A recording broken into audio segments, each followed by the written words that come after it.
Muy buenas noches a todos. Vamos a dar inicio a nuestra reunión de hoy, que es una reunión súper especial porque empezamos celebrando nuestros 80 años en este mes de octubre, los 80 años de la revista Pediatría, que es el órgano de difusión que tenemos nosotros como pediatras, por el que tenemos que trabajar todos.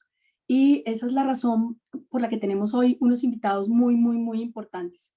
Vamos a hablar hoy de la importancia de la investigación en pediatría, por qué y cómo publicar. Em, Vamos a tener como invitados conferencistas hoy al doctor Juan Manuel Lozano.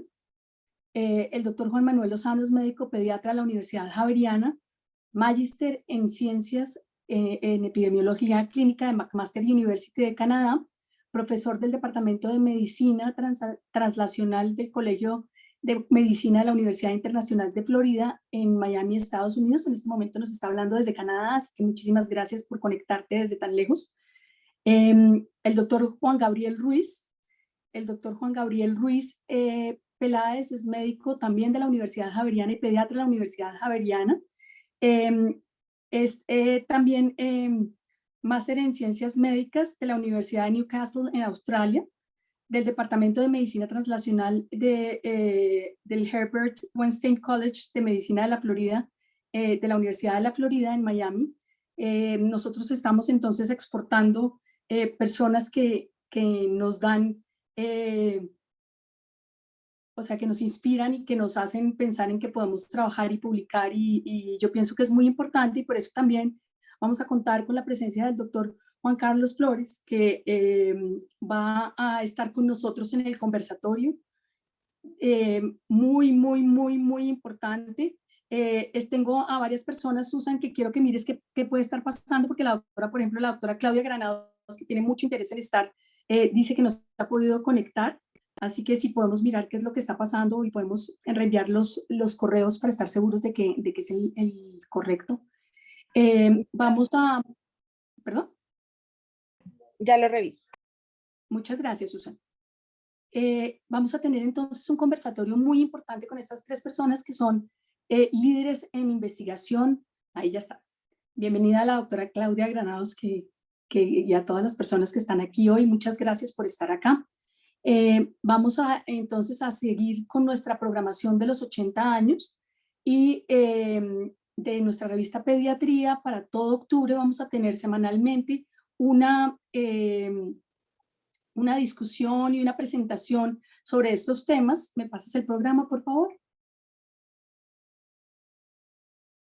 Entonces, empezamos hoy con la importancia de investigar, cómo vamos a investigar, cómo vamos a publicar, qué vamos a hacer. Posteriormente vamos a hablar sobre la ética en la investigación, en donde realizaremos un homenaje al doctor Edgar Montoya Ángel, que desafortunadamente no está con nosotros y hacía parte de nuestra junta directiva, y trataba esos temas que para él eran fundamentales. Entonces pensamos que es un muy buen espacio para hacerle ese homenaje. Vamos a hablar de los 80 años de la revista, de cómo es el ayer y el mañana, en donde contaremos con un editor anterior y con nuestro editor actual, con el doctor León Jairo Londoño, hablando de lo que era ser el editor en esa época y de la historia de nuestra revista y nuestra proyección hacia el futuro con el doctor Fernando Suárez, que es nuestro editor actual, y cómo estamos proyectándonos en ese futuro cercano, pues en el corto y en el mediano plazo. El 22 de octubre tenemos el Plenum de Investigación en Pediatría, donde la Universidad Sanitas está organizando espacio y evento muy importante en donde vemos qué están haciendo nuestros residentes de pediatría y qué están haciendo en investigación.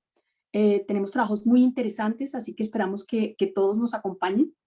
Y el 29 y 30 de octubre vamos a hablar sobre la importancia del adolescente en el abordaje de sus patologías más frecuentes, que es un tema también importante de actualidad.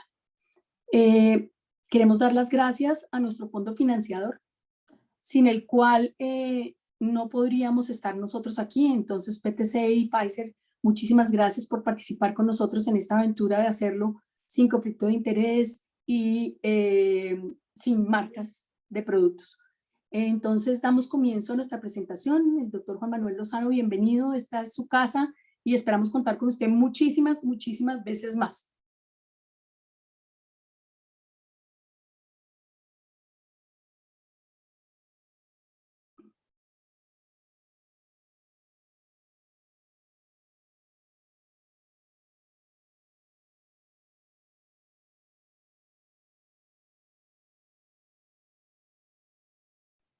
Juan, no te estamos oyendo, ¿estás hablando?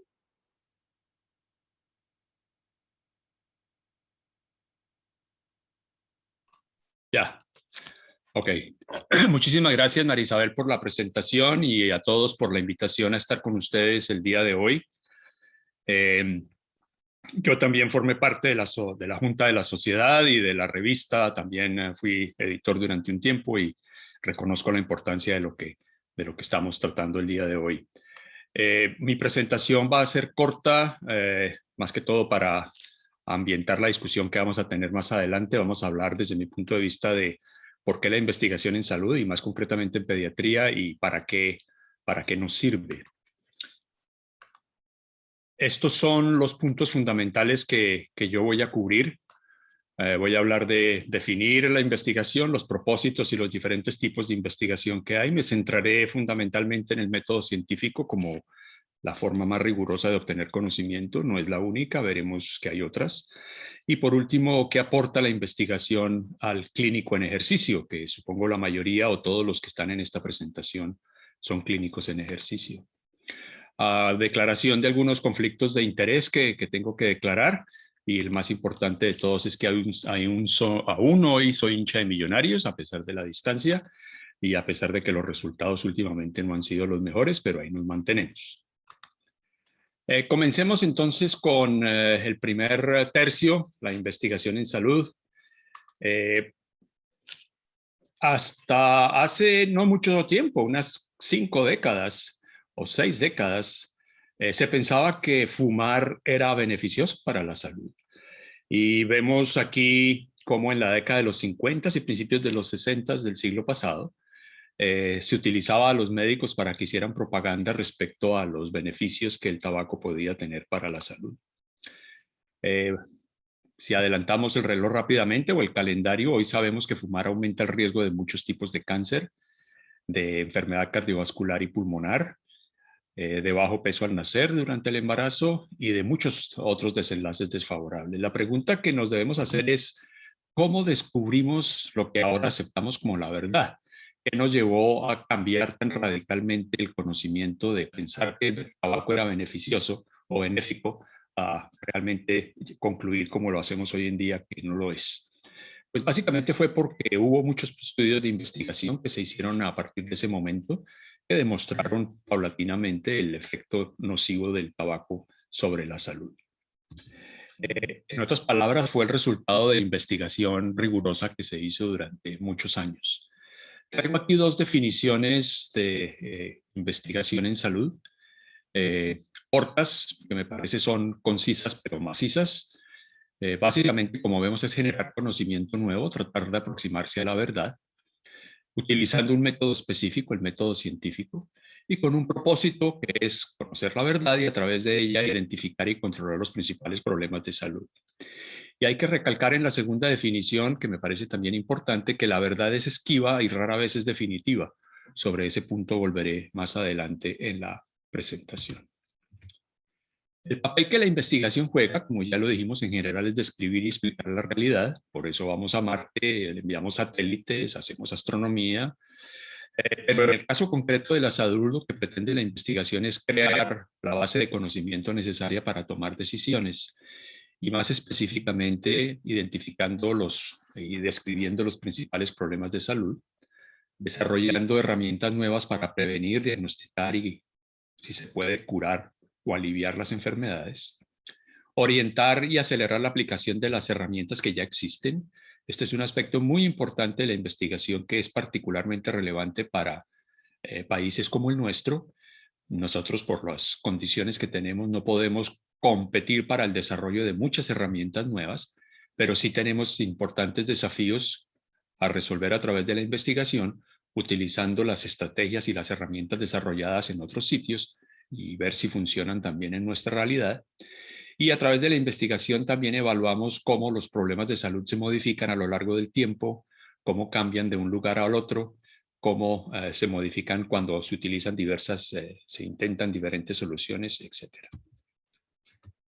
Traigo en esta diapositiva algunas de las decisiones que más comúnmente tomamos los clínicos. A nivel de diagnóstico tenemos que definir cuándo utilizar y cuál de las pruebas diagnósticas utilizar, cómo interpretar los resultados una vez que se obtienen. A nivel terapéutico tomamos decisiones cuando decidimos iniciar o suspender una intervención o un tratamiento, por ejemplo. Y cuando tenemos más de un tratamiento tenemos que definir cuál es el más conveniente en términos de eficacia, de seguridad, de eficiencia. A nivel de pronóstico, muchas veces nos enfrentamos a las preguntas que nos hacen los padres de nuestros pacientes cuando nos preguntan, doctor, el niño tuvo una convulsión febril, ¿cuáles las consecuencias que eso va a tener a su futuro? ¿Va a tener nuevamente convulsiones febriles? ¿Va a tener convulsiones que no son febriles? Esas son preguntas de pronóstico. Todas estas preguntas y respuestas a estas preguntas y toma de estas decisiones se ven informadas o deben ser informadas por la investigación. Ahora, cuando hablamos de investigación en salud, el espectro es muy amplio. Y simplemente para mostrar dónde se ubican los diferentes tipos de investigación, en un extremo existe la investigación básica. Esta investigación básica busca conocer mejor la secuencia de eventos biológicos que determinan que una persona esté saludable o que se enferme. Y los investigadores en ciencias básicas trabajan a nivel molecular, a nivel genético, con células y en algunas ocasiones con modelos animales. En el otro extremo de ese espectro de la investigación en salud, tenemos la investigación en sistemas y servicios de salud.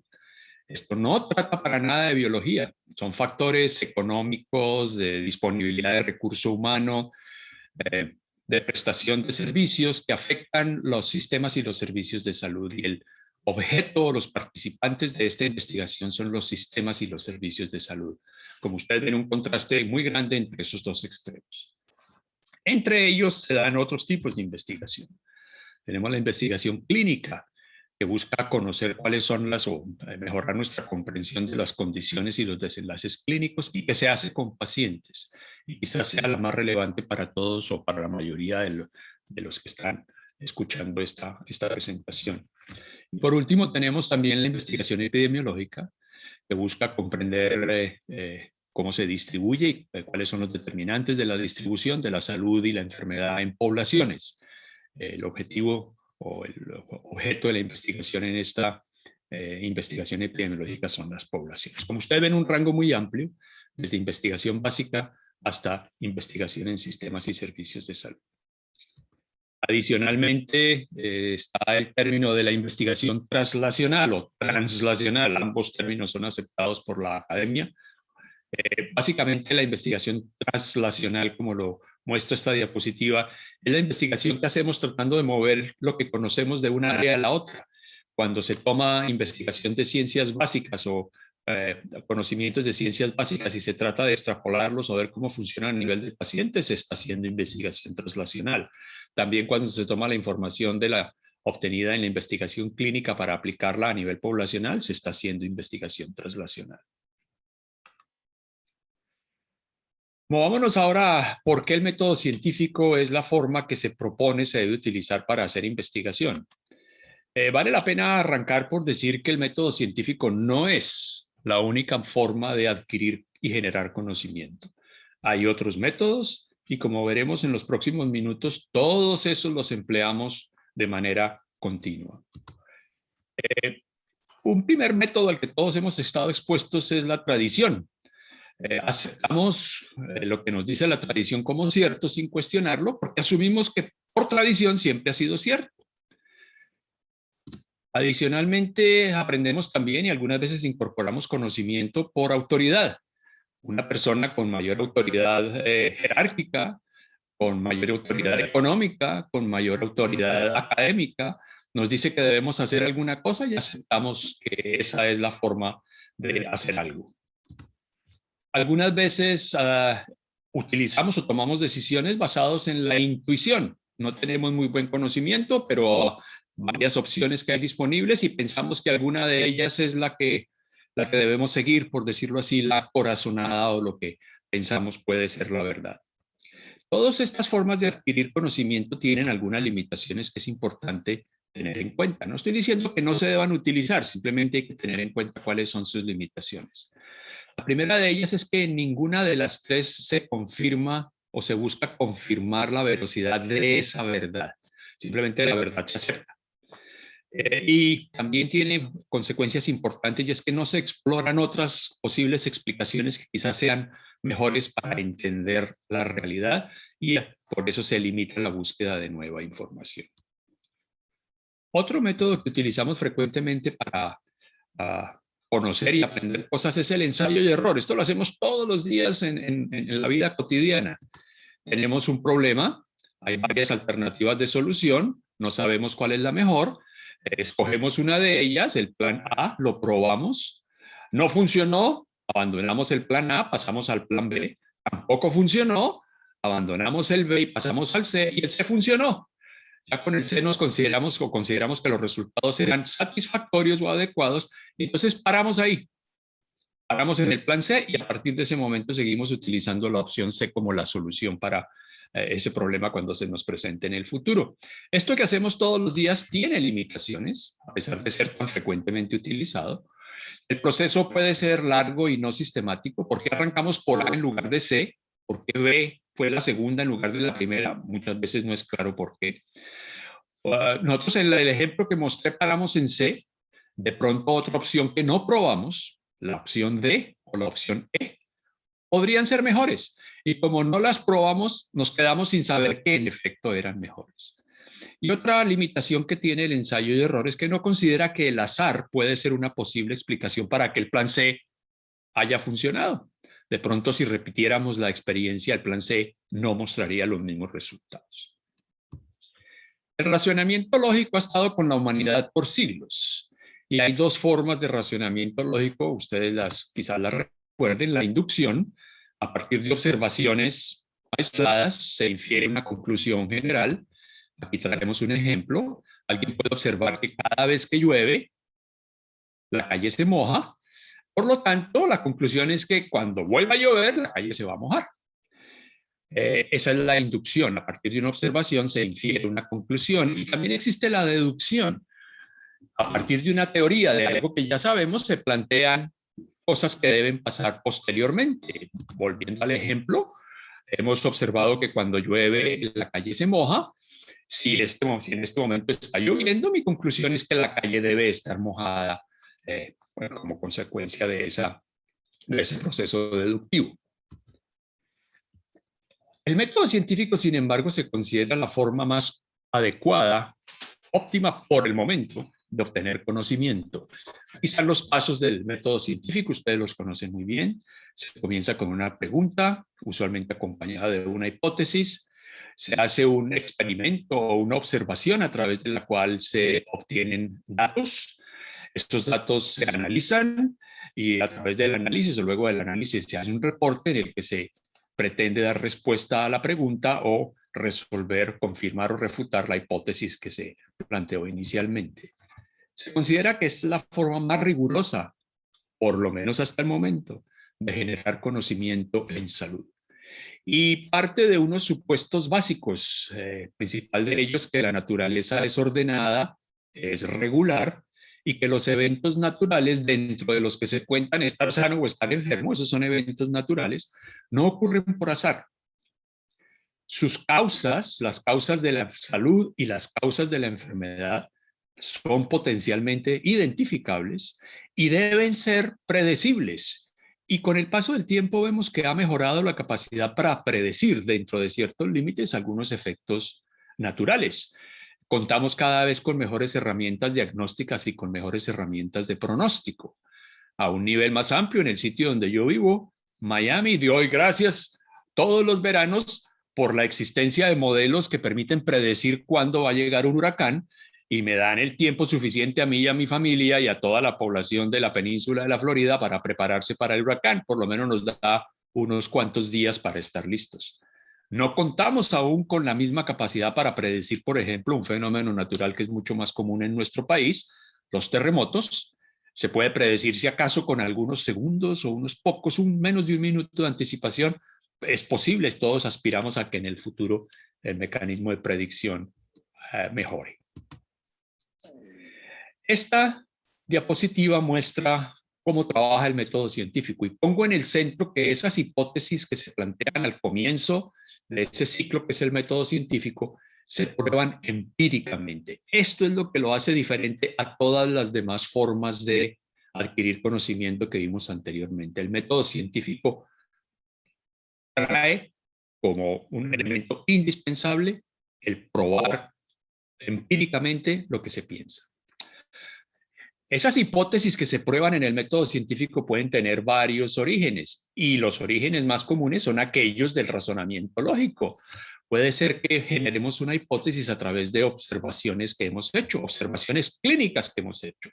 Esas observaciones clínicas a través del método inductivo que forma parte del razonamiento lógico que vimos hace unos minutos, generan hipótesis que deben ser confirmadas empíricamente. Y eso es lo que diferencia al método de razonamiento lógico del método científico, que no para en la inducción. La inducción genera la hipótesis, pero la hipótesis tiene que ser confirmada empíricamente. También se pueden generar hipótesis a través del método deductivo. Sabemos por reglas generales cómo debe funcionar o cómo se espera que funcione un mecanismo biológico.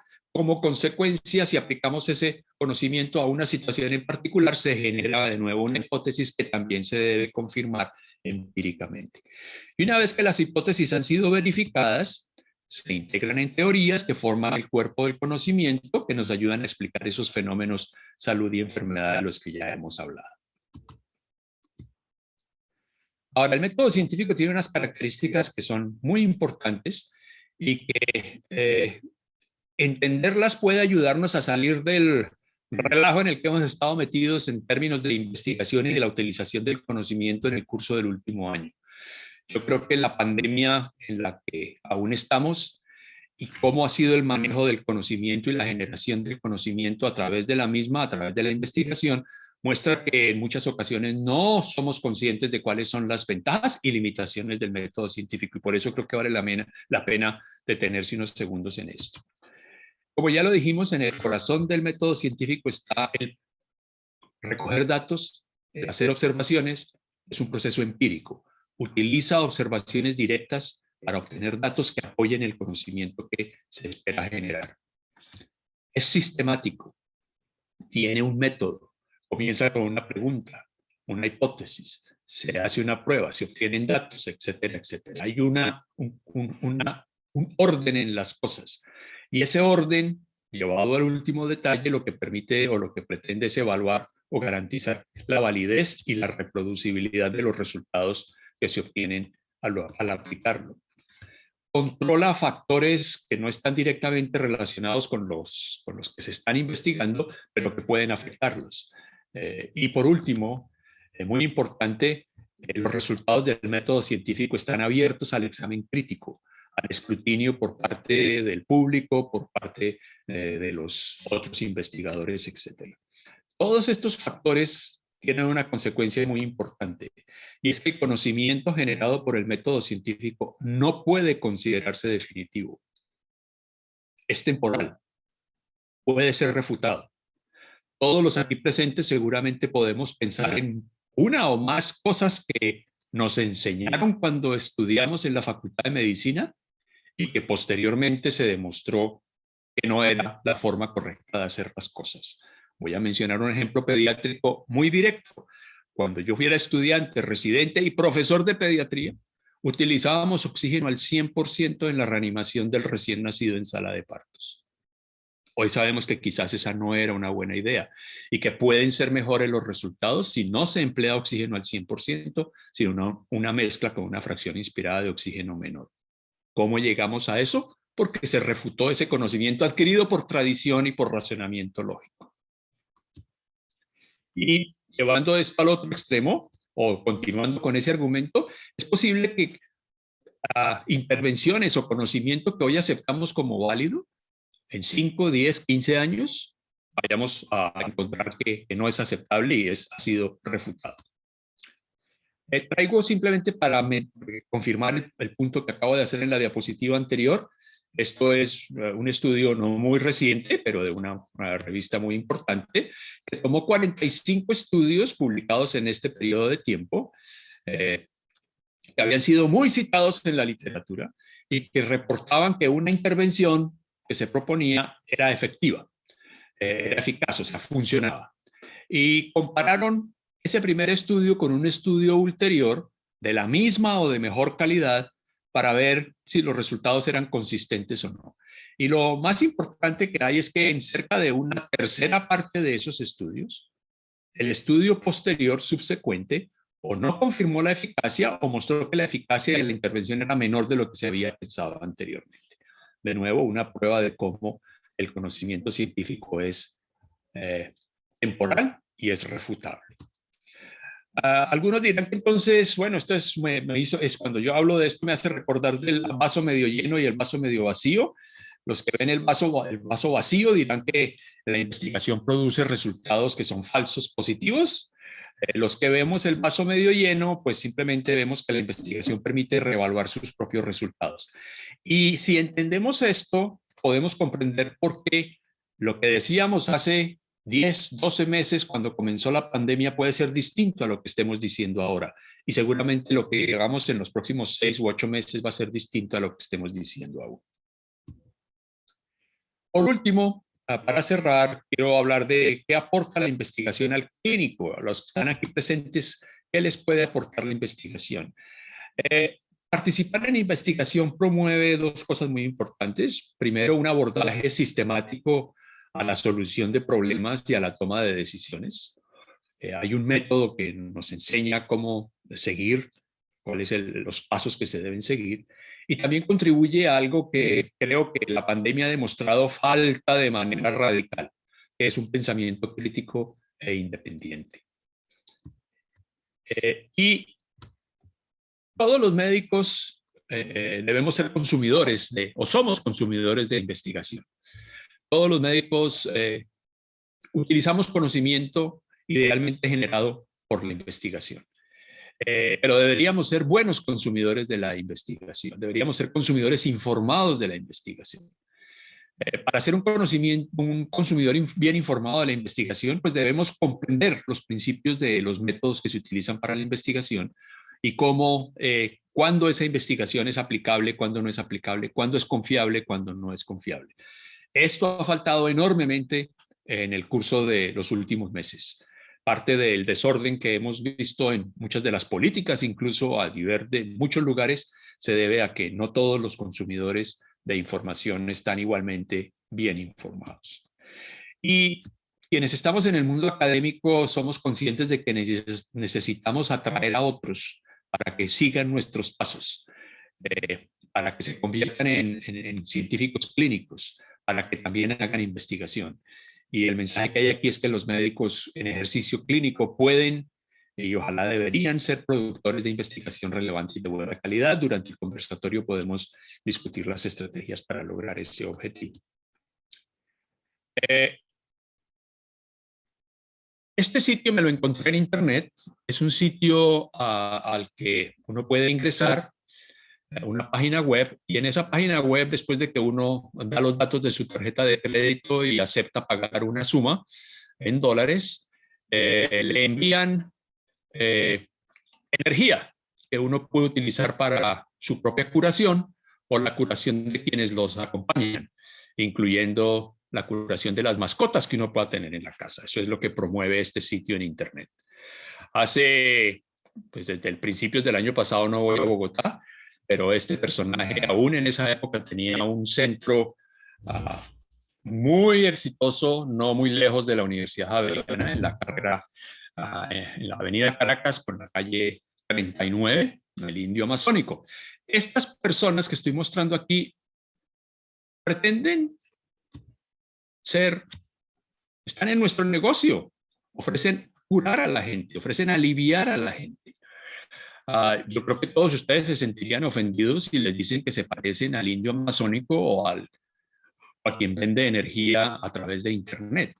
Pero debemos preguntarnos un poco más de fondo qué es lo que nos diferencia de esos curanderos. Y lo que nos diferencia de esos curanderos es que nosotros deberíamos ser capaces de demostrar que nuestras decisiones tienen una razón de ser. Que cuando tomamos una decisión clínica, decidimos hacer algo o decidimos no hacer algo, es porque contamos con un buen sustento proveniente del conocimiento generado a través de la investigación, contamos con buena evidencia. Desafortunadamente no siempre es así. Humberto Eco, filólogo, filósofo, escritor, novelista. Algunos de nosotros, o muchos de ustedes seguramente han leído sus novelas. Hay un libro que les recomiendo, se llama Paso de Cangrejo. Aquí tienen la edición en español, publicado en el año 2007. En él Humberto Eco recogió muchas de las columnas que escribía en la prensa italiana. Y lo que quiero mencionar es este punto, y voy a dejarles para que lean ustedes lo que textualmente cita Humberto Eco en una de sus columnas. Y yo creo que esto se aplica perfectamente al escenario que estamos viviendo hoy en día. Nosotros tenemos que ser diferentes de los magos. Tenemos que poder establecer con seguridad si existe o no existe una relación confiable. Esto implica repetir, confirmar el conocimiento, no quedarnos únicamente en la intuición, en el razonamiento lógico, sino utilizar el método científico. En conclusión, creo que la toma de decisiones en salud requiere información y conocimiento que sean confiables, y la investigación empleando el método científico no es el único método para obtener ese conocimiento, pero sí es la forma más rigurosa de hacerlo. El conocimiento generado por ese método no es definitivo, y eso es muy importante que lo tengamos en cuenta. Es temporal y debe ser refutable potencialmente. Y la participación en investigación tiene ventajas no solamente en términos de generar mayor conocimiento, sino que promueve el pensamiento crítico independiente. Muchas gracias, eso es todo lo que tengo por decir. Seguramente hablaremos más durante el conversatorio. Está mi correo electrónico en caso de que alguno de ustedes quiera ponerse en contacto conmigo. Muy amables. Bueno, como siempre, me devolví unos años a la universidad. Me encanta tenerte aquí, de verdad, muchísimas gracias por esta presentación tan clara, gracias por toda esa generosidad. Y pues damos paso al doctor Juan Gabriel Ruiz y después vamos a tener nuestro conversatorio entonces a los tres. Muchas gracias.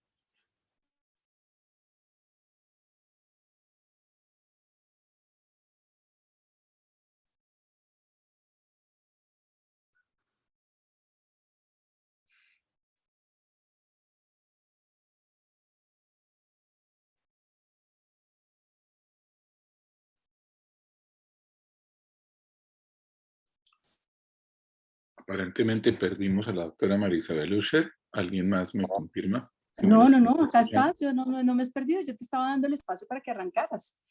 Oh, qué pena. Ya te presenté y dije que seguías tú. No, muchas gracias por estar acá. Entonces fui yo el que me ¿De verdad? desconecté temporalmente porque no oí la introducción. Muchísimas gracias. No, acá Ah, estamos. ¿todo el mundo me está escuchando bien? Es que aparentemente se me interrumpió internet momentáneamente. Sí, se oye muy bien y te vemos muy bien. Muchas gracias. Perfecto. Ok.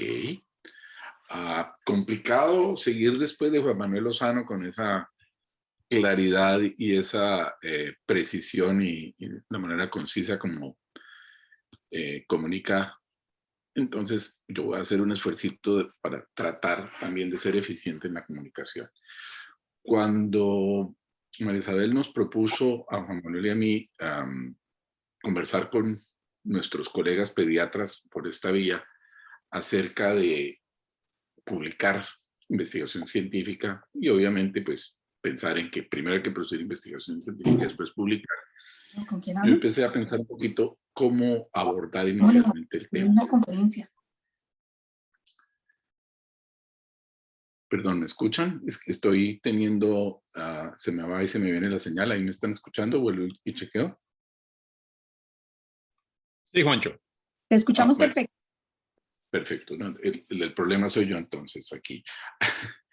Y me puse a pensar, ok, ¿cómo hacemos para que la gente se entusiasme? ¿Cómo les vendo la idea de que publiquen? Lo pensé un poquito y me di cuenta que de pronto esa no es la aproximación adecuada.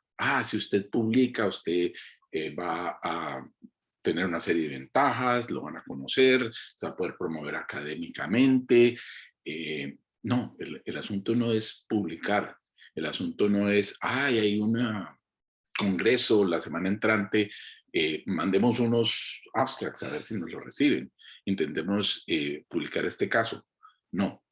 El asunto empieza, como nos lo dijo Juan Manuel, producimos conocimiento, hay un mensaje que vale la pena transmitir, entonces no es simplemente es conveniente o es optativo, es imperativo comunicar ese conocimiento. Ahora, cuando uno está en la vida profesional, en donde si es un clínico exitoso, afortunadamente va a estar muy ocupado. La primera pregunta que se hace un clínico exitoso es, ¿y yo de dónde voy a sacar tiempo? ¿Yo puedo hacer investigación y publicarla dado que yo tengo una práctica clínica? Bueno, la respuesta es sí, yo lo experimenté. Yo ahora estoy un poquito disminuyendo la velocidad del paso y muchísimo más concentrado en la docencia y no estoy haciendo práctica clínica desde que me vine a los Miamis. Pero durante toda mi actividad profesional, académica y clínica, hice investigación y publiqué y vi la manera de hacerlo. Quiero compartir con ustedes algunas ideas en ese sentido y de pronto hacer énfasis en aspectos pragmáticos, prácticos de, dado que usted tiene una investigación, cuáles son los pasos, cuáles son los medios, cuáles son las alternativas para que pueda transformar eso en un mensaje escrito que va a ser publicado y que va a pasar a ser parte del acervo de conocimientos que llamamos la literatura científica.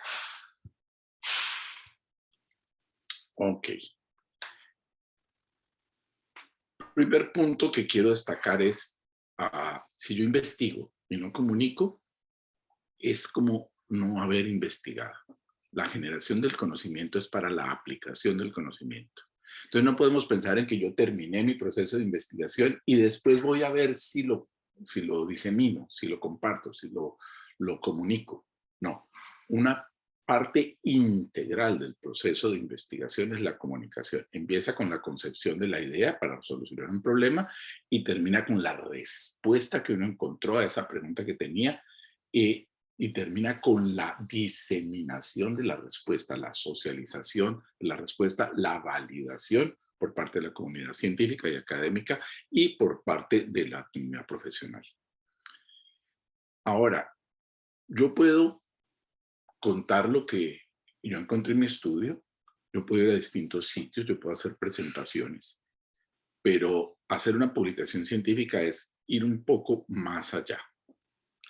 Hacer una publicación científica es dejar un testimonio escrito que no es evanescente de la información que uno adquirió, del conocimiento que pudo producir y que está tratando de validar.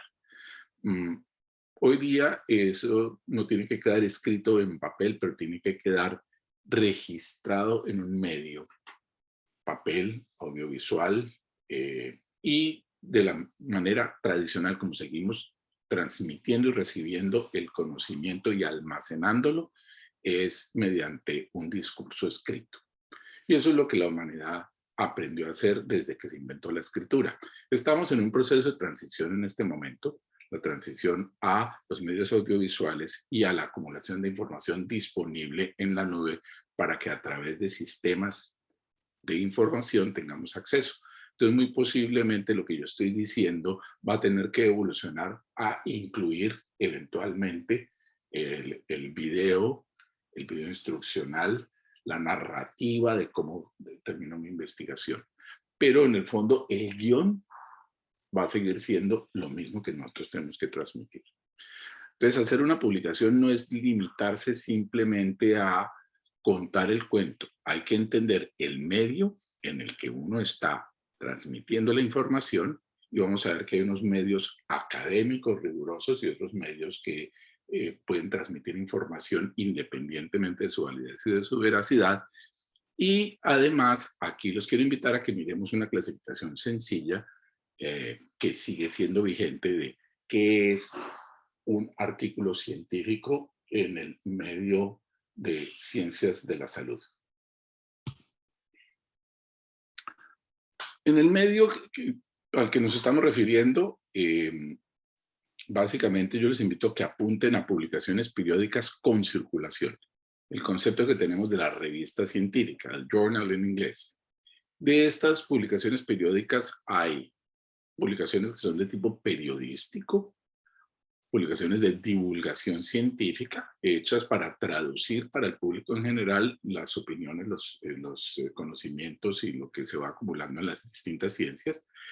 Y la parte en la que yo me quiero enfocar es ese segmento constituido por las revistas científicas de una disciplina en particular. Si somos pediatras, posiblemente estamos pensando en pediatría y disciplinas afines, y que son arbitradas por pares. Y dejemos ese término ahí porque después lo vamos a volver a mirar. Hay otro tipo de revistas científicas que también existen, en donde, por ejemplo, se disemina opiniones, etc. También hay publicaciones no periódicas importantes. Cada vez tenemos más acceso a las memorias que quedan ahí, pero no serían mi blanco primario. Posiblemente mi blanco primario para tratar de diseminar los resultados de mi investigación no sea simplemente las memorias de resúmenes de un congreso.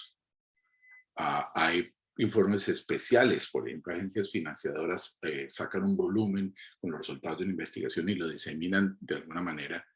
Y hay muchísimas publicaciones sin circulación, lo que llamamos la literatura gris, donde se suelen quedar las monografías, las tesis, etcétera, archivadas en las bibliotecas.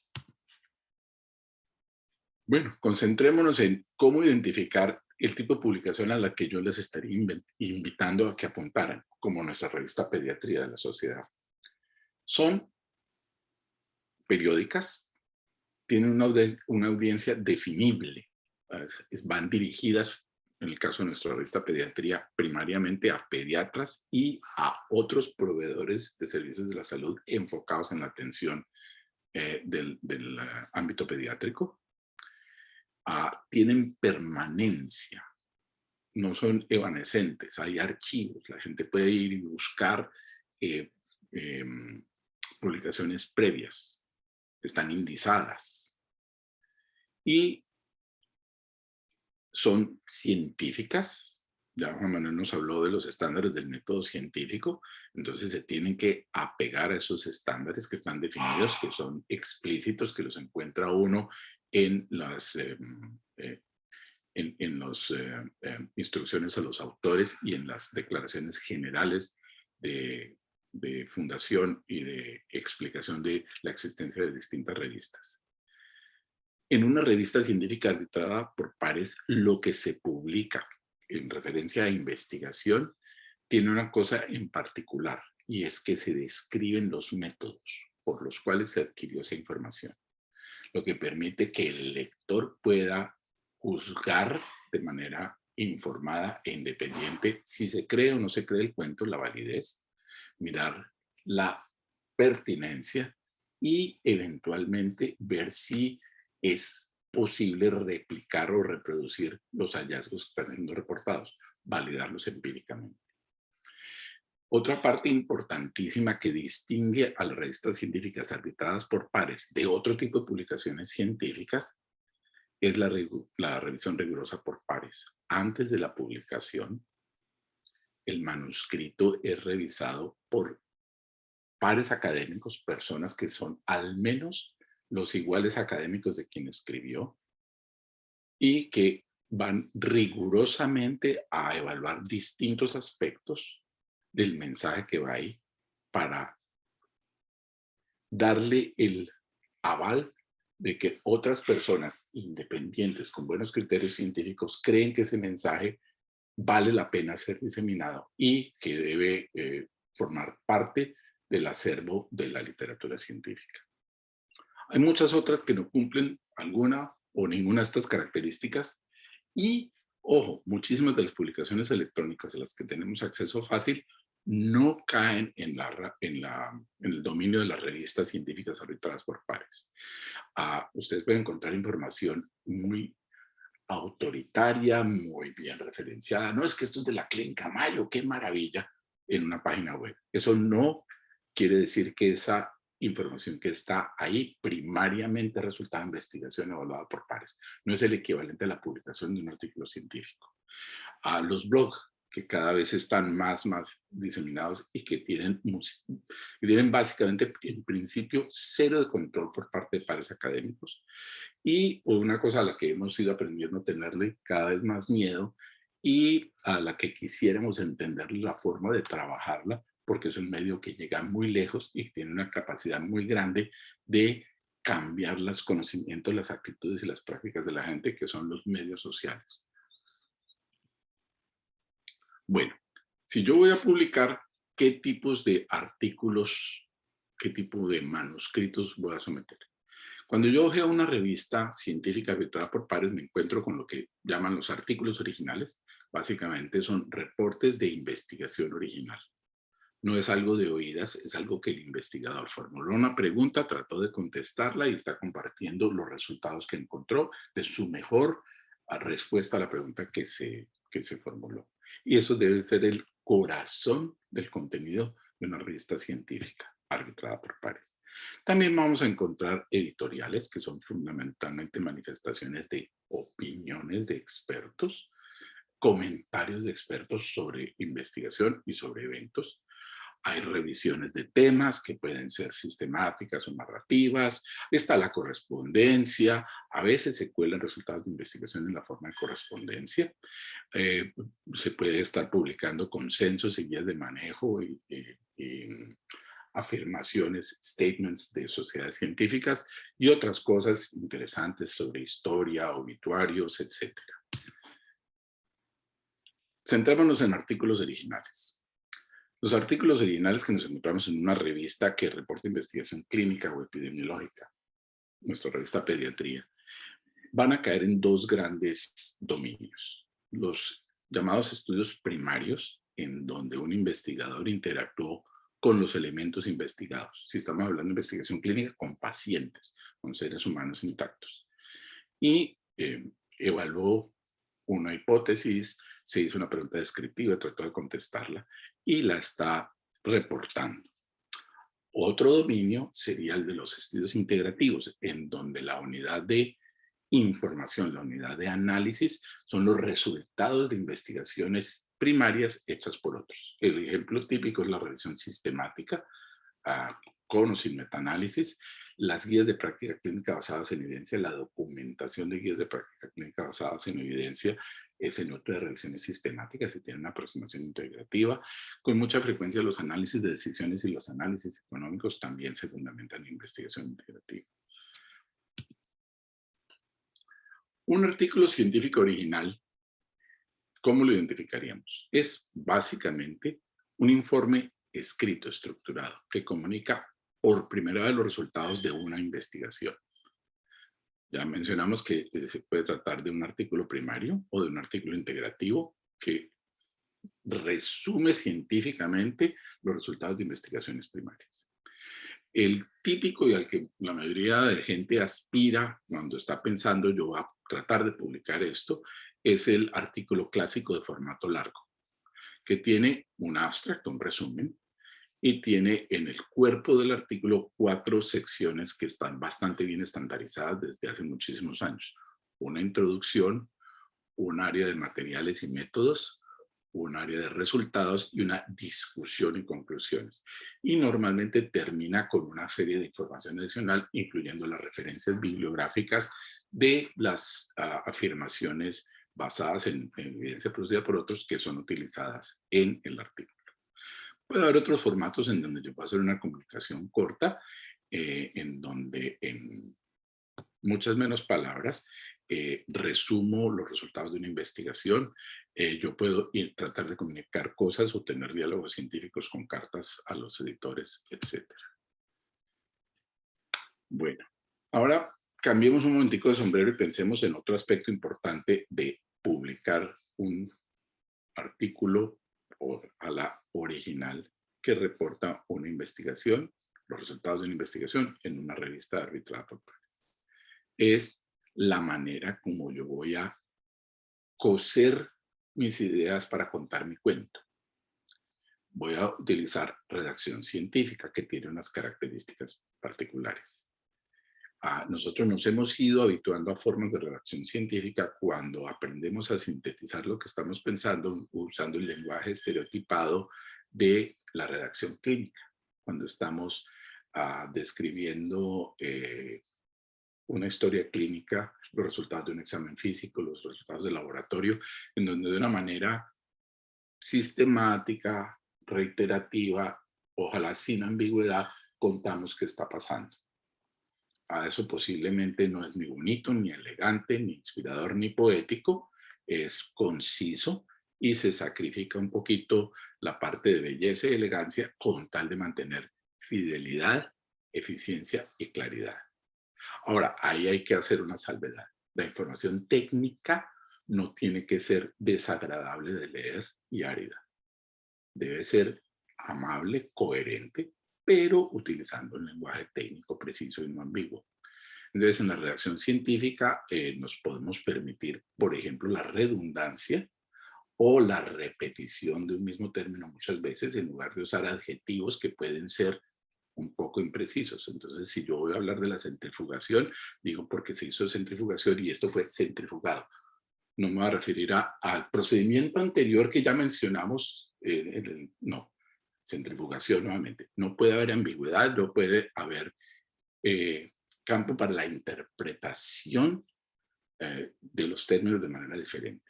Otra cosa que no estoy mencionando aquí, pero que es supremamente importante, es en la redacción científica, sobre todo en las partes que son objetivas, los materiales y métodos y los resultados, escoger términos que sean claros, concisos y ojalá desprovistos de componente emocional. Que el lector no se sienta arrebatado por la belleza o enfurecido por la ofensa, sino que simplemente describan esto es peso, esto es talla, esto es este resultado, esto es ser comercial. No es inexplicablemente se nos apareció esta, no. La parte de narrativa con expectativas y con emociones no tiene lugar aquí.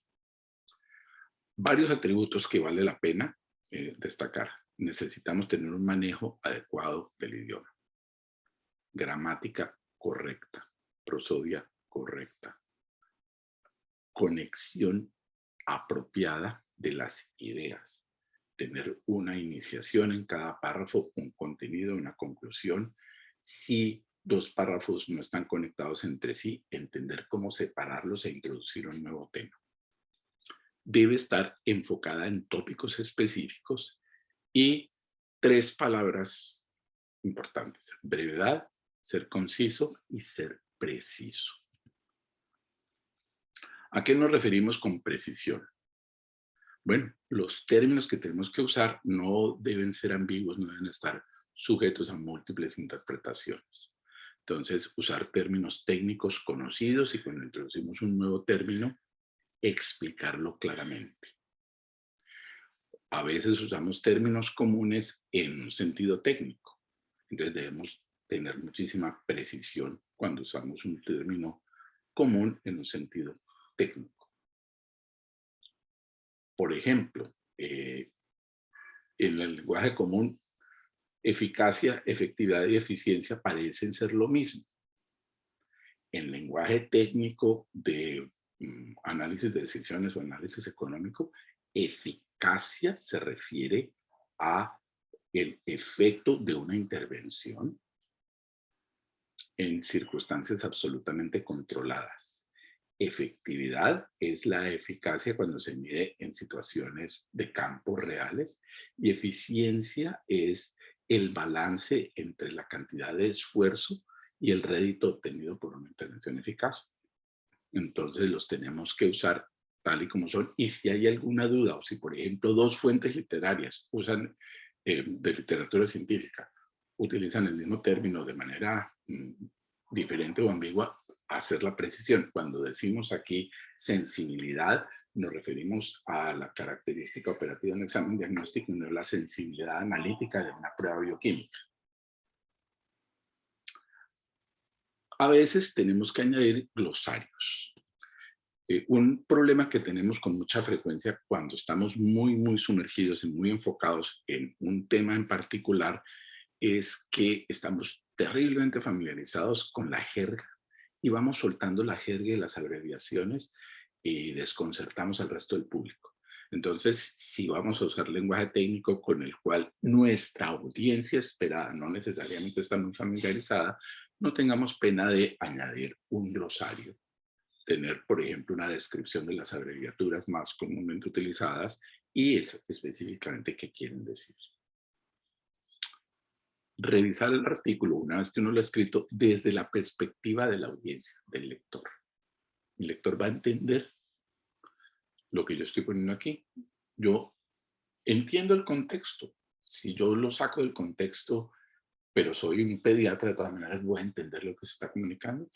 Entonces es muy buena idea tener un lector de Indias, como el conejillo de Indias, tener un lector informado en el campo general, pero no un especialista específico que diga qué tan claro es el mensaje, que se lo decodifique a uno. Leas el artículo y por favor explíqueme yo qué dije en los métodos.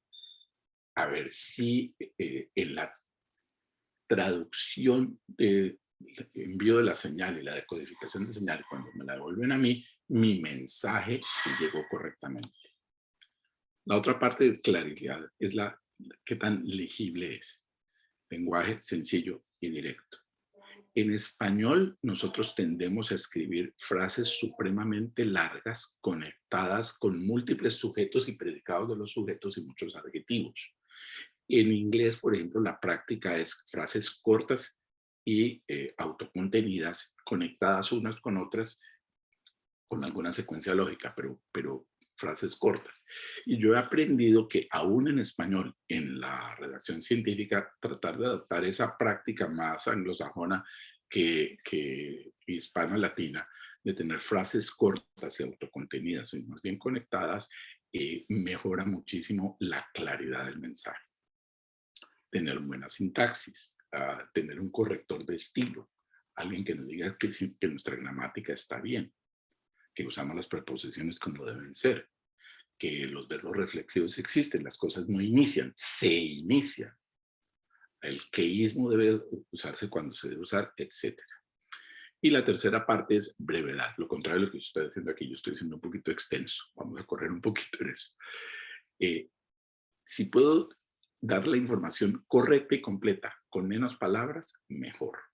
Brevedad es economía. Economía no es ser avaro. Economía es usar la cantidad necesaria y justa. A veces hay que describir una cosa en cierto detalle para preservar la claridad.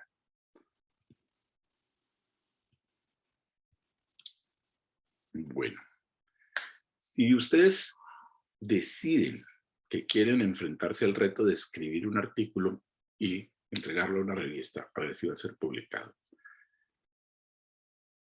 si ya lo han hecho y quieren repasar los pasos, además lindo que lo compartamos ahora en el conversatorio que haría.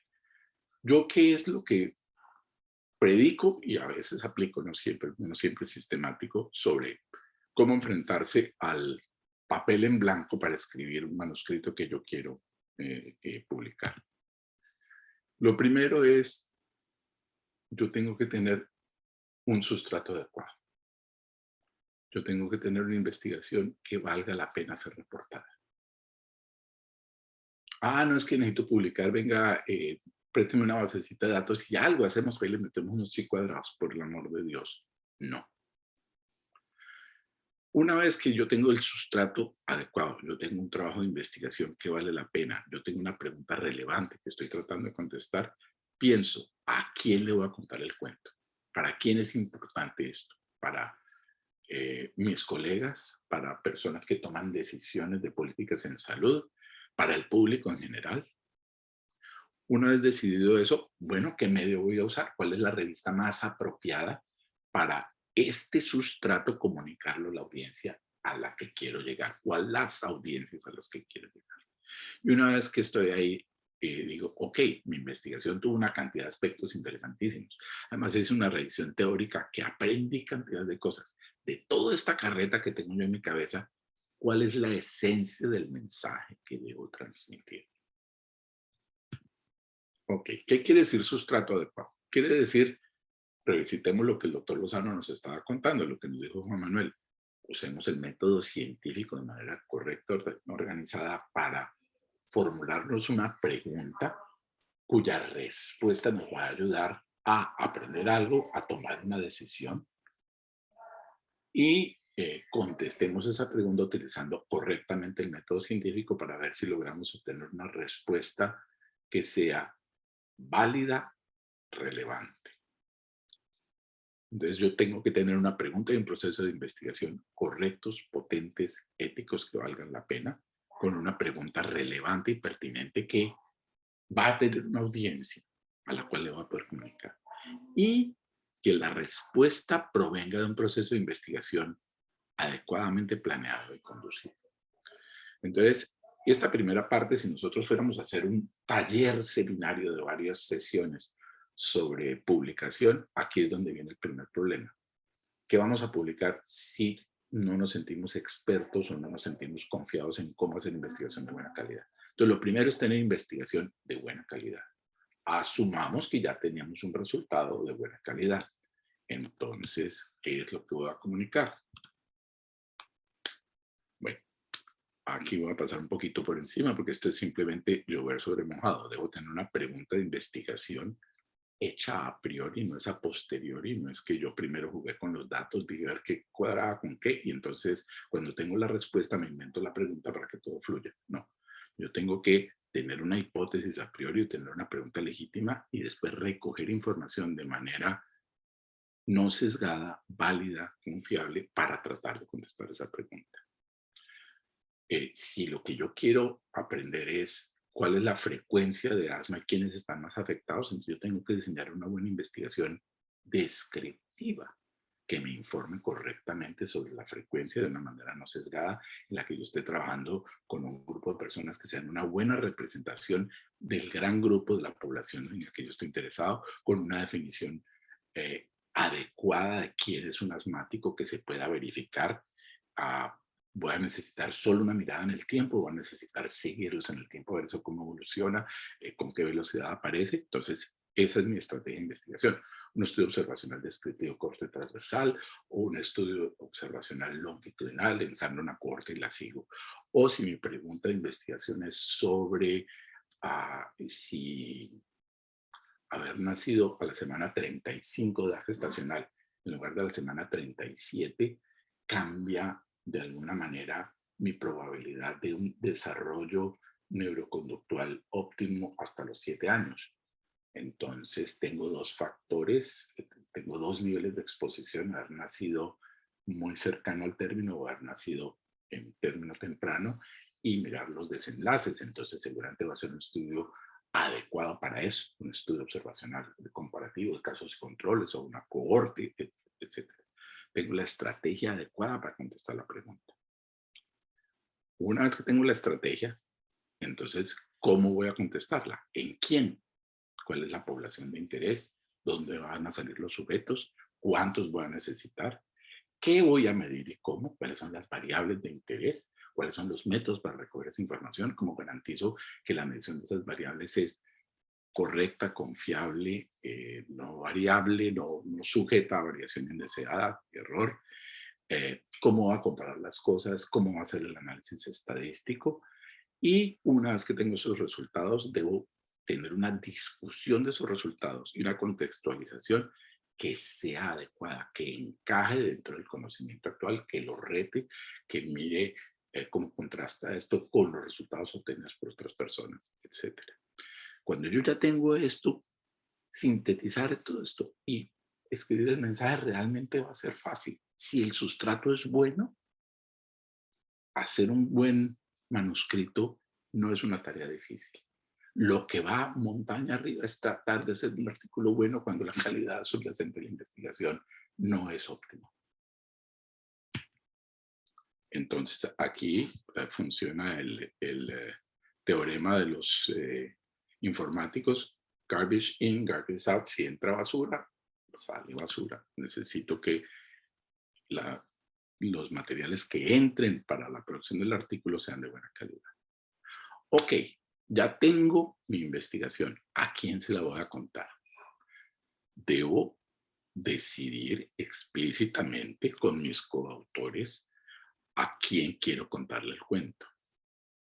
Voy a escribir un artículo para pediatras generales o para nefrólogos pediatras.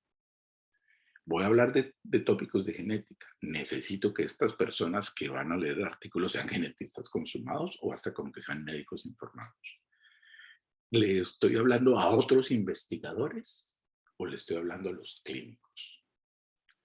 O a veces es a otras audiencias. Voy a escribir este artículo para llegarle a los administradores en salud.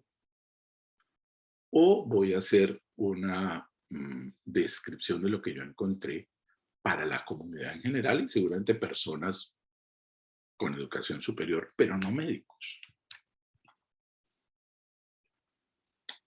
El siguiente paso es, ok, ya tengo claro cuál es mi sustrato, cuál es el contenido, cómo va a lucir el manuscrito, quién es mi audiencia, ok, cuál es el medio, cómo va a escoger la revista. Y hay varios aspectos importantes. ¿Qué idioma?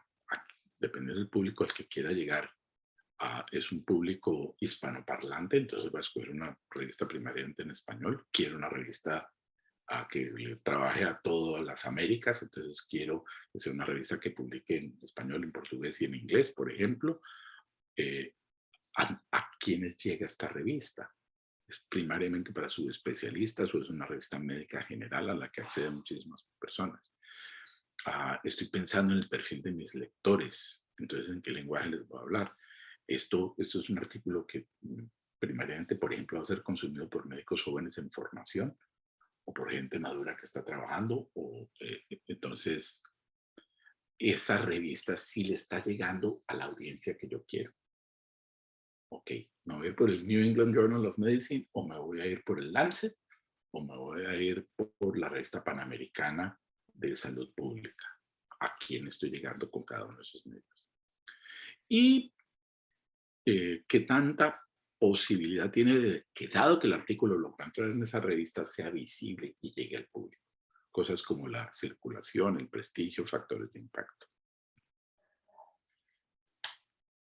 ¿Cuál es el mensaje que se quiere transmitir? Entonces pensemos que el formato de los distintos artículos va a funcionar de manera distinta.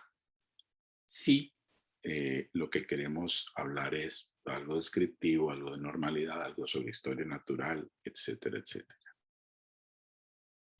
Mensaje importante que quiero dejarles a ustedes y posiblemente voy a parar mi presentación aquí es tener una investigación bien concebida y desarrollada es una condición necesaria, indispensable para poder publicar, no negociable. La mala noticia es que tener un muy buen sustrato no es suficiente y hay que aprender a escribir, aprender a publicar, aprender a pasar los distintos etapas y posibles obstáculos de los procesos editoriales, etc. Bueno, muchas gracias por haber aguantado mi lata por este ratito. Entonces, devuelvo la palabra a nuestra anfitriona, la doctora María Isabel Ucher. No, nada, muchísimas gracias por ese mensaje tan importante. Muchas gracias por mostrarnos cómo se hace, cómo tenemos que hacer y cómo podemos empezar a trabajar nosotros como médicos, pediatras, en nuestra práctica en eso. Voy a darle entrada entonces ahora al doctor Iván Darío Flores, que es médico pediatra, magíster en epidemiología clínica, PhD en metodología de la investigación en salud en McMaster University, profesor del Departamento de Pediatría de la Universidad de Antioquia, que además es director para Cochrane Colombia, y ahora hemos tenido muchas aproximaciones porque tiene un tema que a nosotros nos interesa muchísimo, que es miembro del panel de conflictos de interés de Cochrane. Entonces me parece muy interesante cómo vamos a ir haciendo este empalme entre ahorita y hablar después de la ética de la investigación y la predicción de la revista y cómo nosotros tenemos que irnos adaptando a estos cambios que se vienen dando, porque como dijo el doctor Lozano, la verdad no es definitiva ni es siempre permanente y está en continuo movimiento y cambio dependiendo de la forma como estamos mirando nosotros las cosas y cómo estamos aproximándonos a la investigación y de los resultados que vamos encontrando. Muchas gracias, espectacular presentación. Y entonces pues vamos a poner nuestras cámaras para empezar con con el conversatorio, tenemos una pregunta que es muy interesante y es, ¿cómo aterrizamos nosotros eso a la práctica real? Entonces escribe el doctor Richard Cortés, ¿cómo la academia o las instituciones universitarias pueden apoyar y o facilitar el proceso de investigación? El ritmo de trabajo actual, la compensación económica deficiente implica tener mínimo 2 trabajos o secuencias de turnos para llevar a un nivel de vida decente. Algunos aspectos importantes sanitarios pueden quedar en medicina basada en la experiencia y no en la evidencia. Entonces, ¿cómo aproximamos esa realidad que vivimos como médicos a la investigación y a esa rigurosidad que tenemos que tener? ¿Dónde están los demás? Juan Manuel. Darío, porfa, prende tu micrófono. No pretendo tener la respuesta a la pregunta, que por cierto es completamente pertinente. Yo creo que hay un poco decisión de en algún momento a qué darle prioridad, y por supuesto las prioridades pueden cambiar a lo largo del tiempo.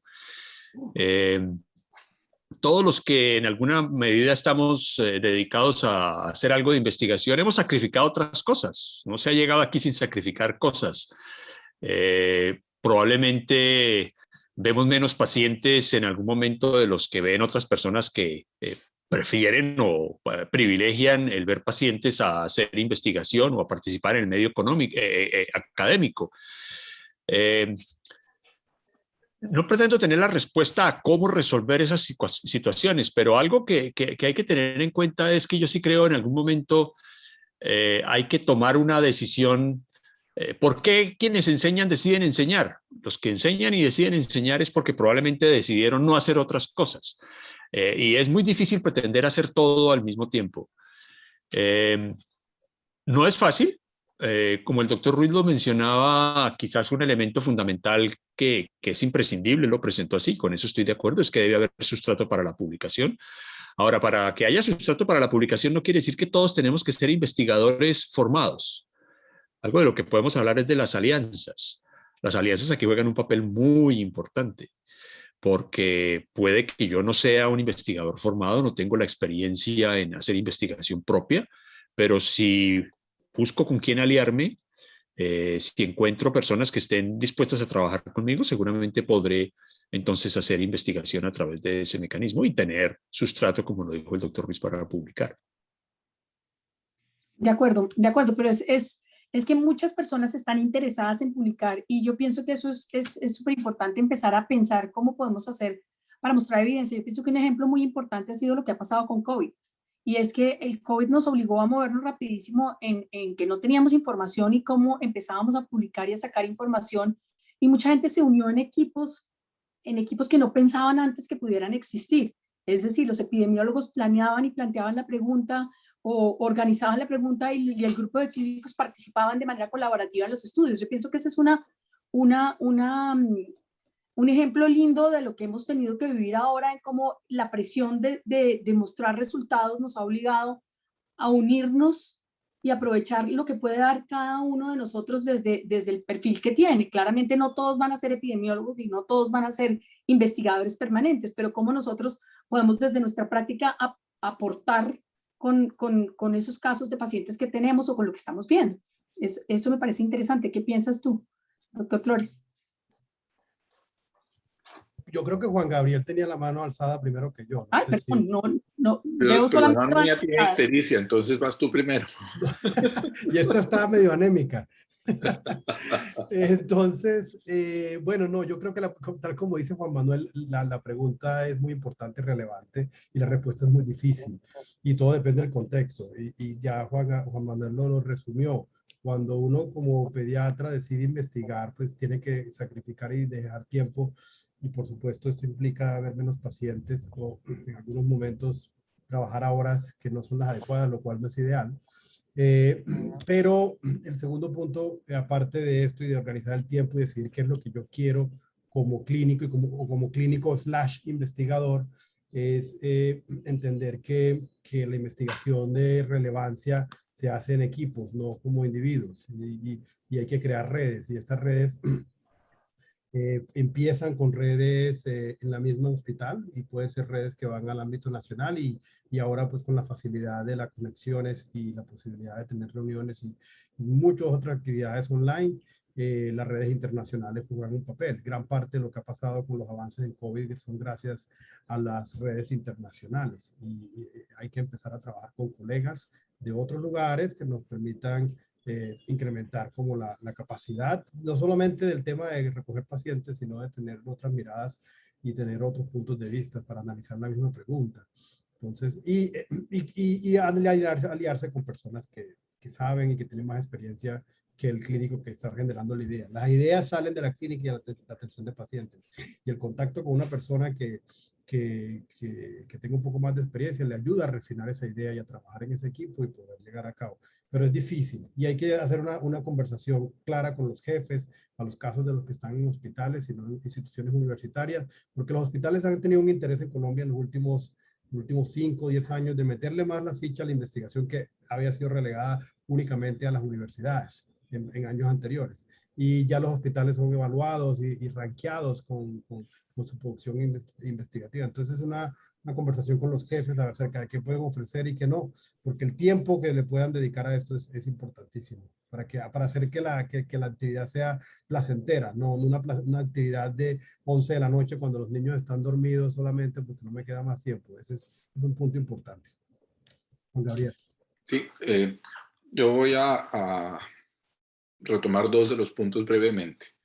Uno, lo que estaba diciendo Juan Manuel de las alianzas, de las colaboraciones, que Iván también lo reforzó. Introduzco 2 palabrejas, grupo y equipo. Un equipo, tal como yo lo entiendo, es un conjunto de personas que se organizan para desarrollar una tarea. Y están, digamos, centrados en la tarea. Un equipo quirúrgico o un equipo de investigación. Un grupo es algo un poquito más amplio, es más un conjunto de personas que comparten una cierta cultura y además pueden conformar equipos o no. Entonces sería interesantísimo que en los sitios en donde uno esté en su práctica clínica, sean académicos o sean no académicos y muy centrados en lo asistencial, uno no simplemente se meta en equipos en donde va a tener que sacrificar tiempo y hacer tareas. Está en el equipo que atiende consulta externa, está en el equipo que revisa las epicrisis, está en el equipo que mete cucharada en el trabajo de promoción del residente que está rotando. Pero sí tal vez crear el grupo de personas con algo en común que nos interesa, una patología en particular, un aspecto interesante que estudiamos un poquito, que profundizamos, que compartimos una cultura, que entonces nos empezamos a conectar con alguien que sabe de metodología y de bioestadística y de pronto para hacer una tarea conformamos un equipo. Eso se da mucho más fácil en los ambientes primariamente académicos en donde hay protección de tiempo para crear grupos, pero como lo estaba diciendo Iván, los hospitales están despertando a la necesidad de tener producción más allá de la simplemente asistencial. Entonces ese era un punto que yo quería tomar. Y el otro es, si uno tiene un foco definido, tiene más probabilidad de proteger su tiempo para trabajar en ese foco que si le dispara muchas cosas. Consúltele al corazoncito qué aspecto le llama más la atención, qué le gusta, qué quisiera profundizar, intelectualmente qué lo reta a uno. Porque además esto tiene que producir satisfacciones que son muy diferentes de la retribución económica. Entonces tiene que ser algo que le da a uno realización, placer, para que uno saque la energía para poderlo hacer. Eso es muy importante, pero eso contesta en parte un poco la siguiente pregunta que tenemos en el chat de la doctora Vaquero, y es, ¿cómo hacemos para que los estudiantes que salen o que están durante su carrera y tienen que presentar ese trabajo de grado para tener el título como requisito, no se limiten solamente a eso, sino de verdad aprendan y disfruten un poco de ese proceso de la investigación y logren como mostrar sus resultados, y cómo mostrar los resultados tiene una retribución que no necesariamente es económica, pero es distinta y que implica una cantidad de cosas que no todos sabemos no todos van a hacer. Ustedes tienen su grupo de epidemiólogos Aquí tenemos a la doctora Granados, ahí mandó saludos el doctor Brainsky. Tenemos muchas personas que han estado ahí aprendiendo de eso y que pueden mostrar casos de éxito en trabajo en muchas áreas, pero ¿cómo hacemos para motivar un poco más la investigación? Juan Manuel, adelante. Yo creo que hay que tener claro que la función de las instituciones académicas es básicamente tres cosas, eso lo sabemos bien. Formar, educar, promover la generación del conocimiento a través de la investigación y prestar servicios. Esas son las tres pilares fundamentales de toda institución académica. Ahora, eso no quiere decir que todos los miembros de las instituciones académicas tengan que hacer las tres. Ideal si lo hacen, y habrá muchos que lo hacen, pero habrá otros que probablemente deciden hacer una sola de esas cosas. Yo por eso pienso que es lícito que algunos médicos de información y estudiantes, tenemos que pensar que ellos están ahí fundamentalmente porque quieren adquirir unos conocimientos y unas habilidades que les permitan después desarrollarse desde el punto de vista profesional. Nosotros estamos formando estudiantes de pregrados y estamos hablando de pregrado porque quieren ser médicos. Estamos formando residentes porque quieren ser pediatras. Ese es el objetivo fundamental. Ahora, lo que debemos promover es que esas personas tengan una visión que vaya más allá, que además de ser pediatra, se puede ser investigador, que además de ser pediatra, se puede ser docente. Yo creo que ese es el gran reto que tienen las instituciones educativas, cómo buscar dar la oportunidad suficiente a las personas que están en ese proceso de formación para mostrarles, exponerlos a otras opciones que hay, a sabiendas de que la mayoría quizás van a optar por ignorarlas, porque ese no es su objetivo fundamental. Van a preferir ser pediatras, van a preferir ser clínicos. La investigación no me interesa. Es lícito, es una decisión que se toma y cada uno debe tomar la decisión que más le convenga. El objetivo fundamental de las universidades es exponer a quienes están en ese proceso de formación, pero ojalá exponerlos de una manera amable. Todos creo que muchos hemos pasado por la dura labor de hacer el trabajo de promoción. Yo recuerdo esa época también, a mí también me tocó, con prácticamente ningún apoyo por parte de uno o dos docentes que hacían su mejor esfuerzo, pero realmente no era mucho el apoyo con el que se contaba. Yo creo que la situación está cambiando gradualmente y cada vez hay mayores recursos. Eso es un proceso que requiere que quienes se van a formar o están en ese proceso de formación se expongan a personas que ya saben cómo hacerlo, de tal manera que les muestren alternativas de cómo es que se debe hacer. Y las entidades han cambiado, cada vez hay mayor productividad en nuestras instituciones, afortunadamente. Entonces no podemos pretender resolver la situación de la noche a la mañana, pero yo creo que la situación ahora es mucho mejor de lo que era cuando algunos de nosotros pasamos hace no tantos años por un proceso de formación tiempo atrás. No, antes de ayer fue eso, sí, estoy segura. Seguro que sí. No, claramente es un tema muy importante de debate y yo sí creo que las cosas han cambiado y la aproximación desde las instituciones también está en que se están dando cuenta que es importante y les conviene mostrar resultados y publicar. Entonces ya vemos instituciones que antes no estaban tan interesadas mostrando trabajos y tratando de articularse para realizar trabajos que son interesantes y que son importantes. La doctora Granados dice, nos toca motivar el uso adecuado de la investigación y enseñar a leer.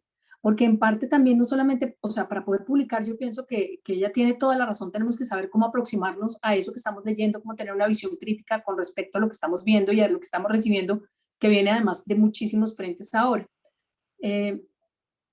Cuéntenos un poquito sobre eso. Antes de meter cucharada, quiero reforzar algo que dijo Juan Manuel. Tener una situación emocional negativa durante la educación asociada a investigación mata cualquier impulso a investigar. De hecho, yo no estoy muy seguro cómo terminé siendo epidemiólogo clínico cuando al menos una de mis experiencias en los trabajos de promoción fue terriblemente negativa. Y yo no sé, me gustaría hacer una pequeña encuesta estratificada por año en que se graduó la gente de cómo recuerda sus trabajos de promoción. Me aventuro a decir que muchos tienen un recuerdo de eso, fue una pesadilla que había que completar y como yo pasaba una cosa me criticaban unas vainas absurdas y yo no sabía de qué estaba hablando y odié esa vaina con toda mi alma. Entonces, si nosotros conseguimos que la experiencia durante la formación de ver un paciente y sentirse que uno entendió y se siente recompensado, se siente emocionalmente comprometido, sea parecida en investigación, que formuló una pregunta y la cosa fue interesante y hubo eco y hubo refuerzo. No necesariamente los grandes recursos, pero un componente emocional de apoyo importante que diga esto es valorado, esto es algo que vale la pena. Yo creo que eso podría mejorar un poquitico lo que estamos haciendo. No echarle vinagre a la investigación, sino un poquito de azúcar. De acuerdo, este estudio tendría que ser ciego porque aquí delante de todo el mundo no puedo decir nada porque mis supervisores directos están acá presentes, entonces me parece que es un poco injusto conmigo. No puedo opinar ni decir las cosas de manera clara. Mentiras, fue muy satisfactorio afortunadamente. Hay una pregunta muy interesante y es cómo se planifica, ejecuta, evalúa un documento académico y científico para su edición y publicación. Es decir, ¿qué miran del otro lado? Y yo quiero agregarle a eso que hay mucha frustración de mucha gente que ha tratado de mandar artículos que no obtiene respuesta porque los tiempos son larguísimos. ¿Cómo entiende uno el tiempo en que se demora y los tiempos de cada una de las revistas y cómo hacemos para que eso sea, nosotros por ejemplo en nuestro caso de revista Pediatría, para que eso sea más amigable con las personas que están mandando los trabajos? Y yo sé que ustedes lo han sufrido de ambos lados, entonces por favor, si nos quieren contar un poquito sobre eso. Bueno, si quiere ahorita, yo veo al editor de la revista y ahorita lo pudiéramos escuchar a ver si es posible o no. Pero bueno, el tema es, las revistas, el tema de las revistas es complejo porque cada revista tiene su dinámica y tiene sus formas de hacer las cosas. Y hay revistas que tienen unos tiempos de respuesta muy rápido y otros que tienen respuestas muy lentas.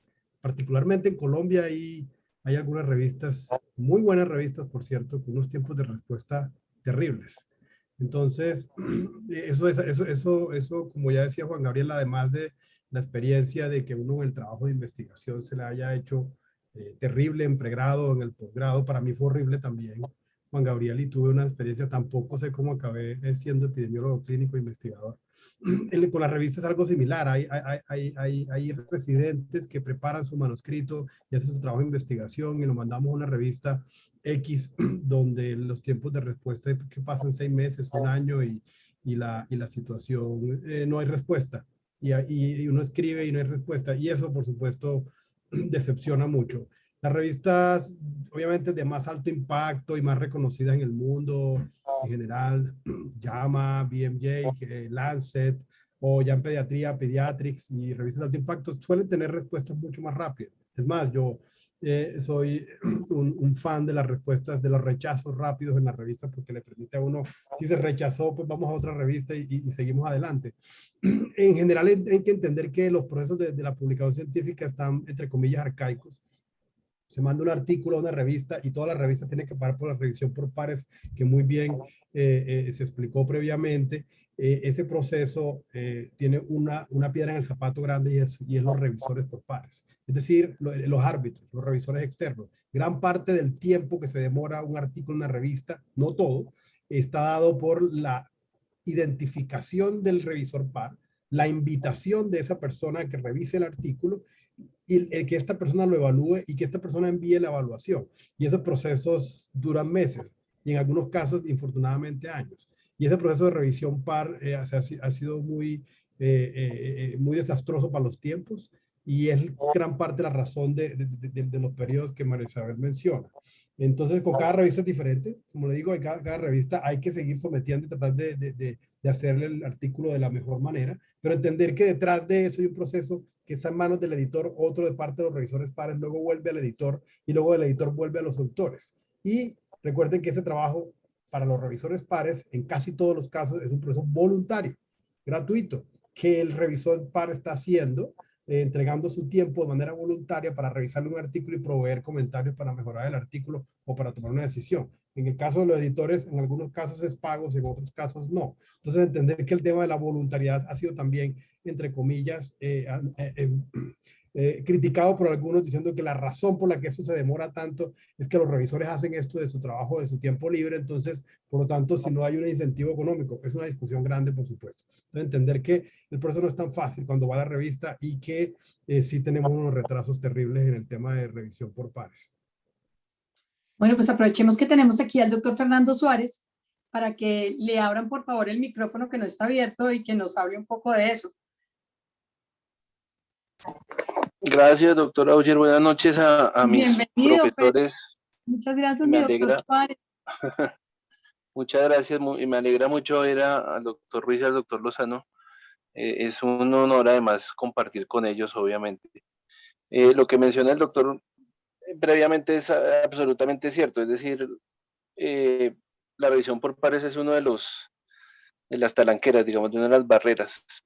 Y sin embargo yo agregaría otros problemas que tenemos en la revista, digamos, en general, como en cualquier otra, digamos, estructura que requiere cumplir una serie de tiempos, usualmente faltan recursos. Desafortunadamente la falta de recursos siempre será una talanquera muy grande en términos de que el desarrollo, digamos, de lo que significa propiamente la maquetación de un artículo, la revisión, digamos, ya propiamente del texto, etcétera. Ese tipo de cosas también necesita ciertos recursos que, pues, cuando no se encuentran, también eso prolonga los tiempos, ¿no? Todo lo que significa, además, distribuir en sí mismo los artículos a los revisores, buscar los revisores, y una vez que estos se encuentran, pues viene lo que ya se mencionaba antes, una demora grande. También, desafortunadamente, yo agregaría, y lo he comentado muchas veces, es que hay una obvia desconfianza con las revistas locales. Es decir, como estamos en ese círculo vicioso de que se demoran las respuestas, que muchas de las revistas no alcanzan a ser indexadas y como hay un requerimiento de indexación para la publicación como corresponde, por ejemplo, cuando hay que responder a una entidad patrocinadora o un ente financiador, como puede ser hoy en día el Ministerio de Ciencias o otro ente que financie, pues la publicación en revistas locales no es atractiva por esas razones.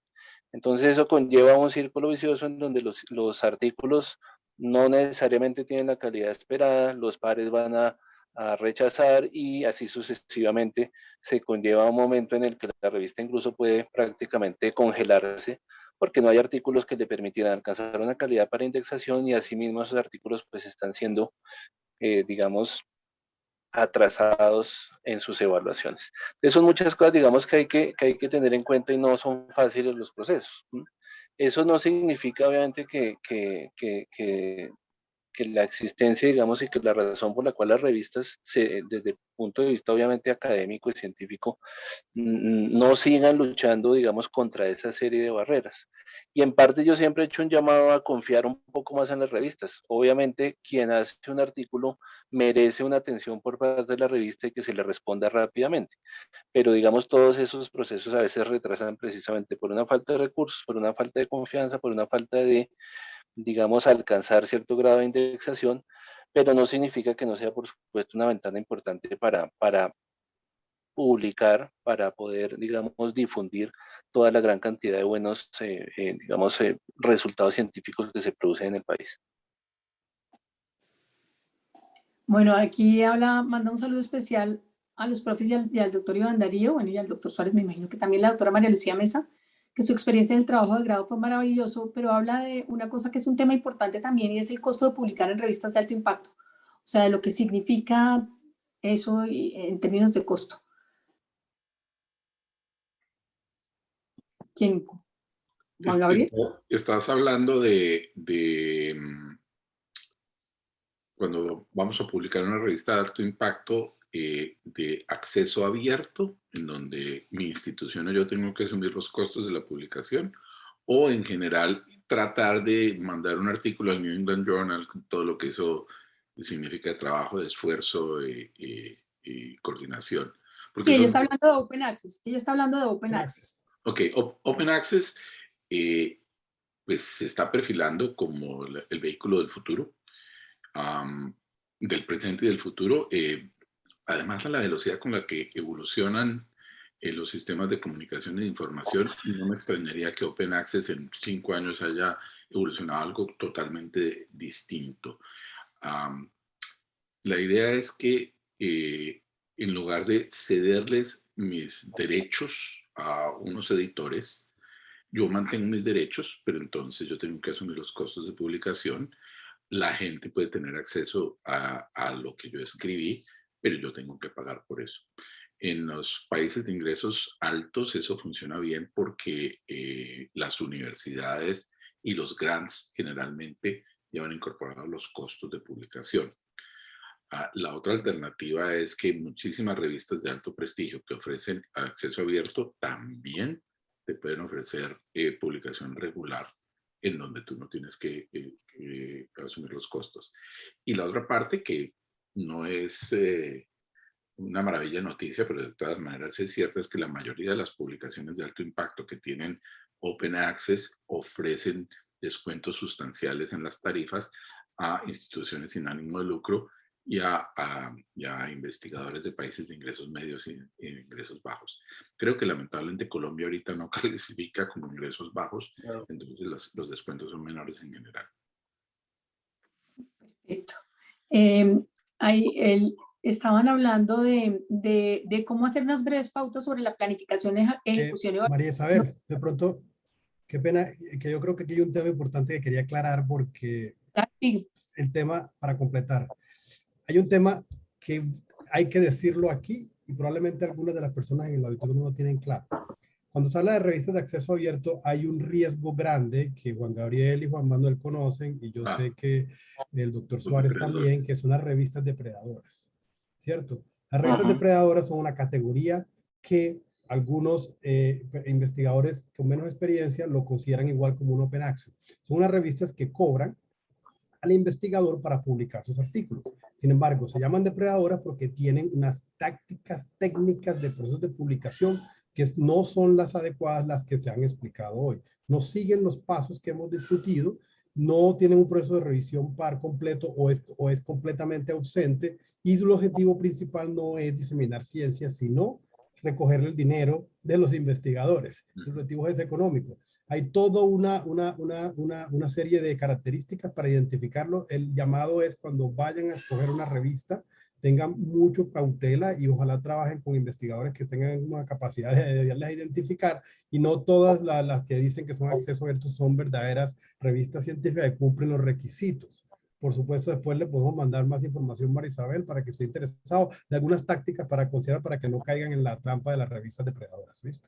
Me parece súper importante, súper interesante, porque muchas veces las personas con el genuino interés de publicar o de conseguir una publicación pueden caer fácilmente en ese tema, y yo sí pienso que es fundamental hablar de ese tema, que yo pienso que podemos tratarlo también un poco en el tema de ética en la investigación y ética en la publicación, que vamos a tratar también en próximos seminarios. Entonces yo pienso que eso 15 días. Exactamente. Y lo otro es, están pidiendo como unas pautas breves sobre yo pienso que es como un resumen de lo que ya plantearon ustedes en sus conferencias, que es la planeación, ejecución y evaluación de un documento académico y científico para su edición y planificación. Yo creo que es como un resumen ejecutivo del tema que ustedes plantearon y que es muy, muy importante también.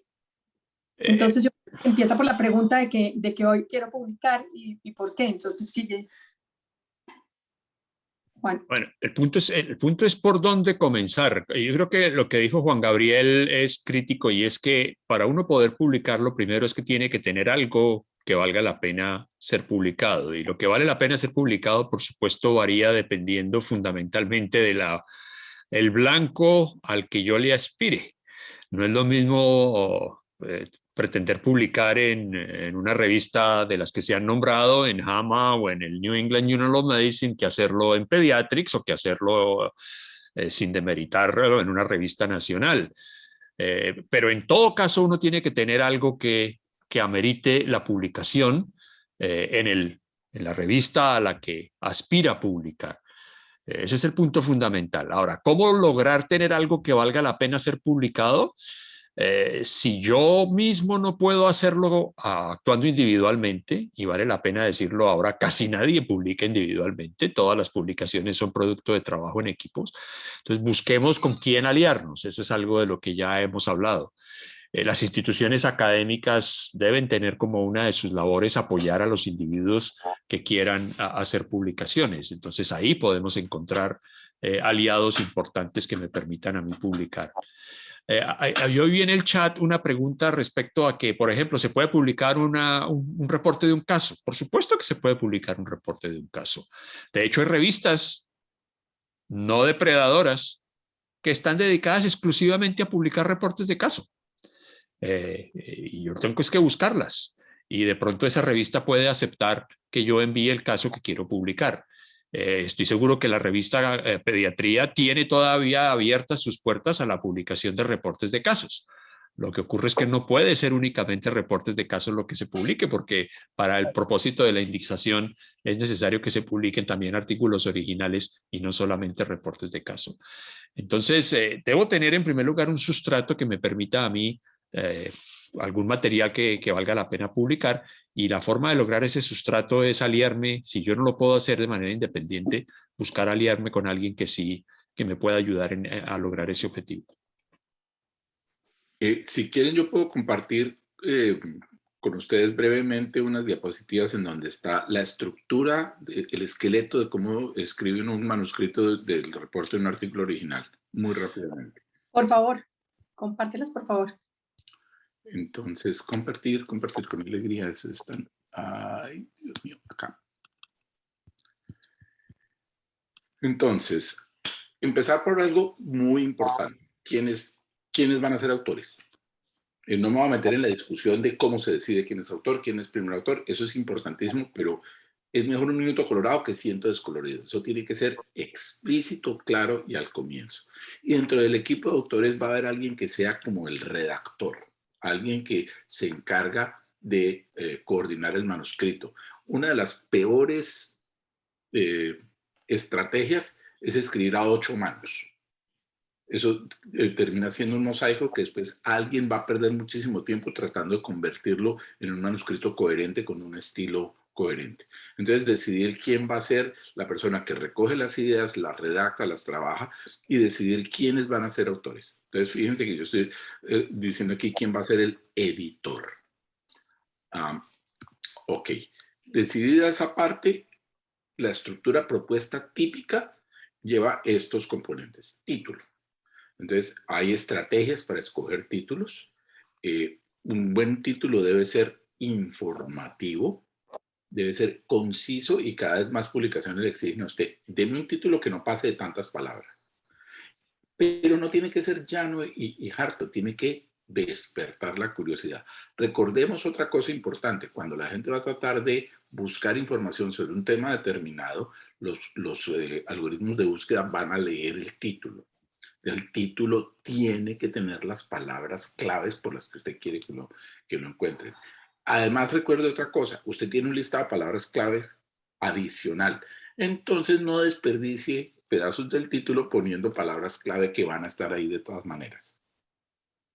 O sea, si es un estudio de cohorte y una palabra clave es cohorte, de pronto no pongan el título cohorte de tal cosa. Ok. Debe tener un resumen. Y para la mayoría de los tipos de investigación hay propuestas internacionalmente aceptadas con unos estándares de cómo es la estructura del resumen. ¿Qué elementos debe tener? ¿Qué debe comunicar? Acuérdese que la mayoría de los potenciales lectores va solo a mirar el título a ver si le llama a uno la atención. Y aquellos en quienes el título sobrevive, el mensaje clave es el resumen. Entonces, el resumen debe ser estructurado, conciso, pero informativo. A algunas personas, cuando van a escribir, prefieren empezar por el resumen, que les sirve además como esqueleto, y después van poblando los distintos párrafos del resumen, y entonces les sale la introducción, los materiales y métodos, etcétera, a partir de poner el resumen en esteroides, para que se infle y termine de dar toda la información. Otras personas, dependiendo de su estilo, hacen un manuscrito de una sola tajada y lo último que escriben es el resumen. Eso sí depende de las costumbres cognitivas de cada quien y la manera como le quede más fácil trabajar. Yo suelo empezar con el resumen y después lo voy expandiendo, y me sirve de mapa mental. Los 4 elementos básicos van a ser la introducción, los materiales y métodos, los resultados y no las conclusiones, la discusión que puede llevar a conclusiones, ¿sí o no? Mensaje de la introducción. ¿Cuál es el problema de investigación? ¿Cuál es la pregunta? ¿Eso de dónde salió? Básicamente, acuérdense que esto ya no es un protocolo. Aquí ya ustedes lo que van a contar es qué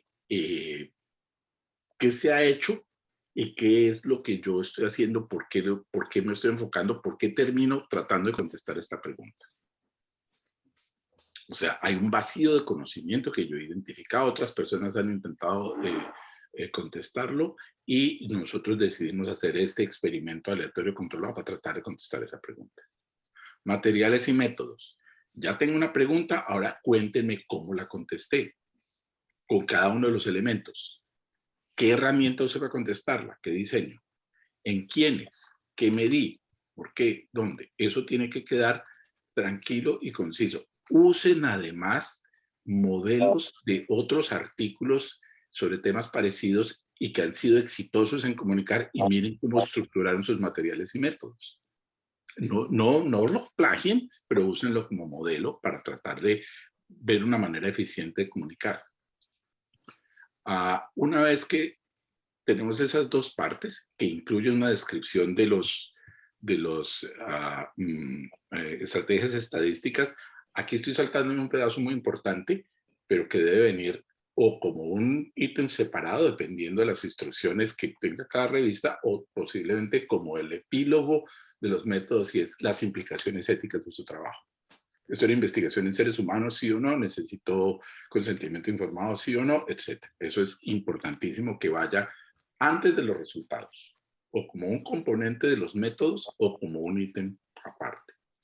En sus resultados, usted tiene que dar un mapa de lo que pasó. Usted tiene que llevar a la gente de la mano y decir, ¿se acuerda que le conté que iba a recoger unos pacientes? Bueno, mi estrategia recogió estos pacientes que son estas personas con estas características, tantos hombres, tantas mujeres, etcétera.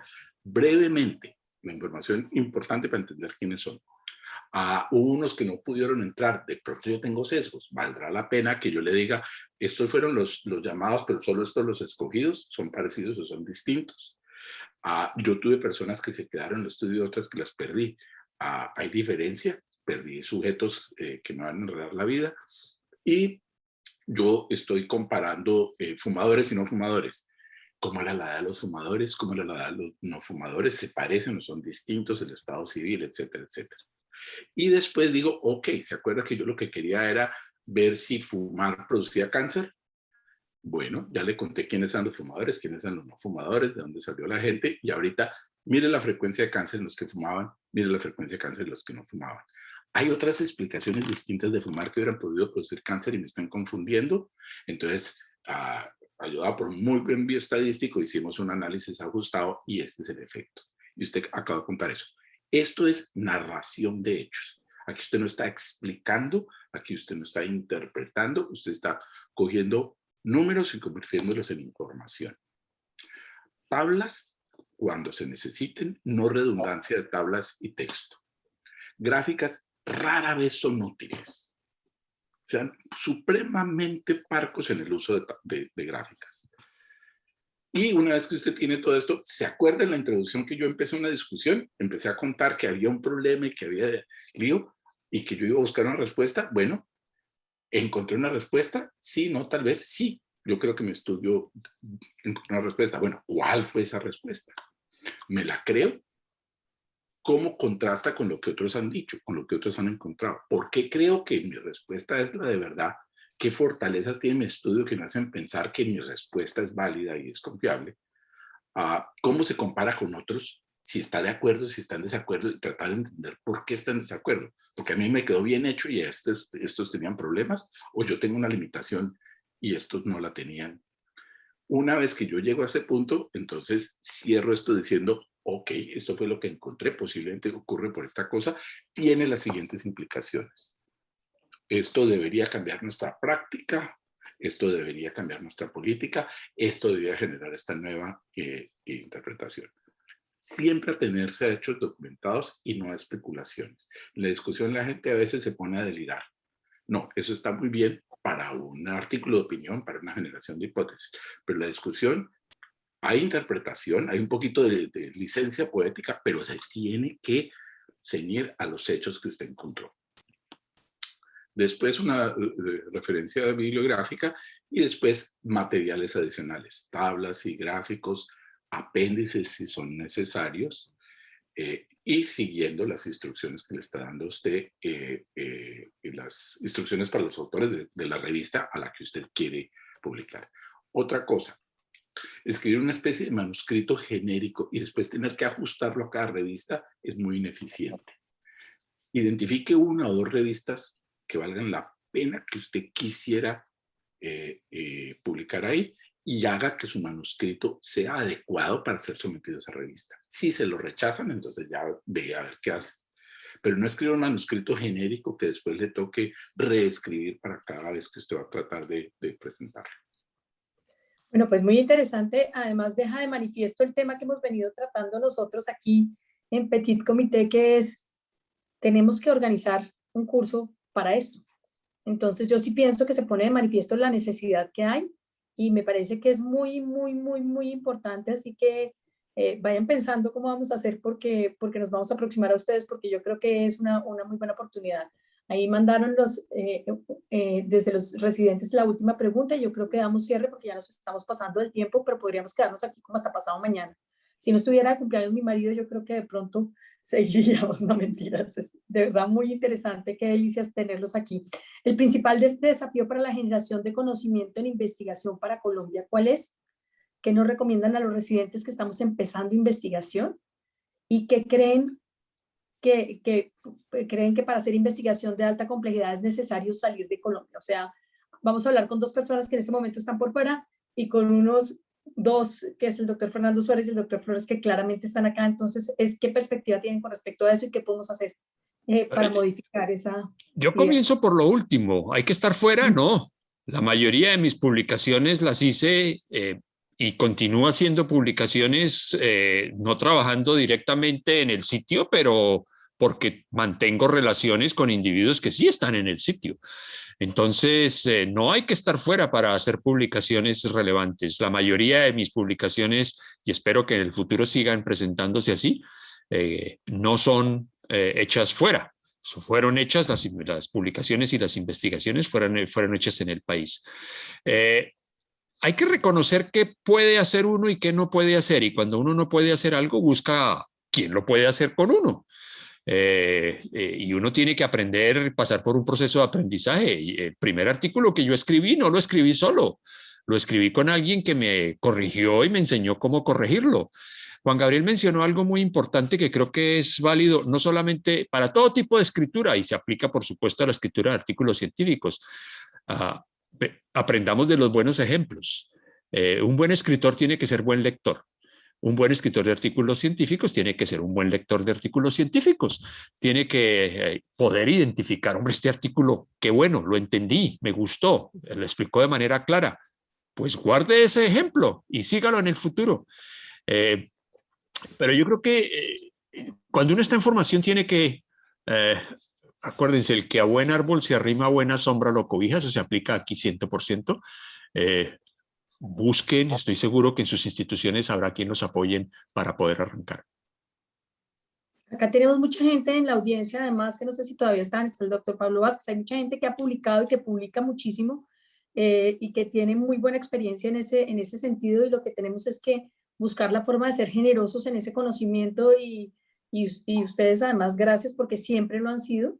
Entonces, pues yo sí pienso que tenemos que buscar una generación de personas que estén interesadas en publicar y en aprender un poco sobre cómo hacerlo, así que vamos a molestarlos nuevamente y de manera rápida porque esto yo pienso que es una prioridad y de verdad muchísimas gracias por estar acá. Espero que nos acompañen para todos los eventos que vamos a tener en este mes y de verdad me devolvió muchos años. No, mentiras, ya dijo el doctor Lozano que no eran tantos años. Muchos más, los de la doctora Mesa y los de la doctora Granados, que son mucho mayores. Entonces, muchísimas gracias a ustedes por acompañarnos hoy. Gracias al doctor Suárez por el trabajo excelente y excepcional que está realizando. Gracias a todos los editores. Ahí vi al doctor Jacome también, a los editores que han estado pendientes y presentes en el crecimiento de nuestra revista. De verdad, muchísimas gracias y gracias a toda la audiencia. Y esperamos que nos lleguen muchísimos artículos para publicar y que nos permitan crecer a todos ustedes como científicos y como investigadores y a nosotros como médicos y a nosotros como los organizadores y los que estamos tratando de hacer crecer esta revista. Muchas, muchas gracias.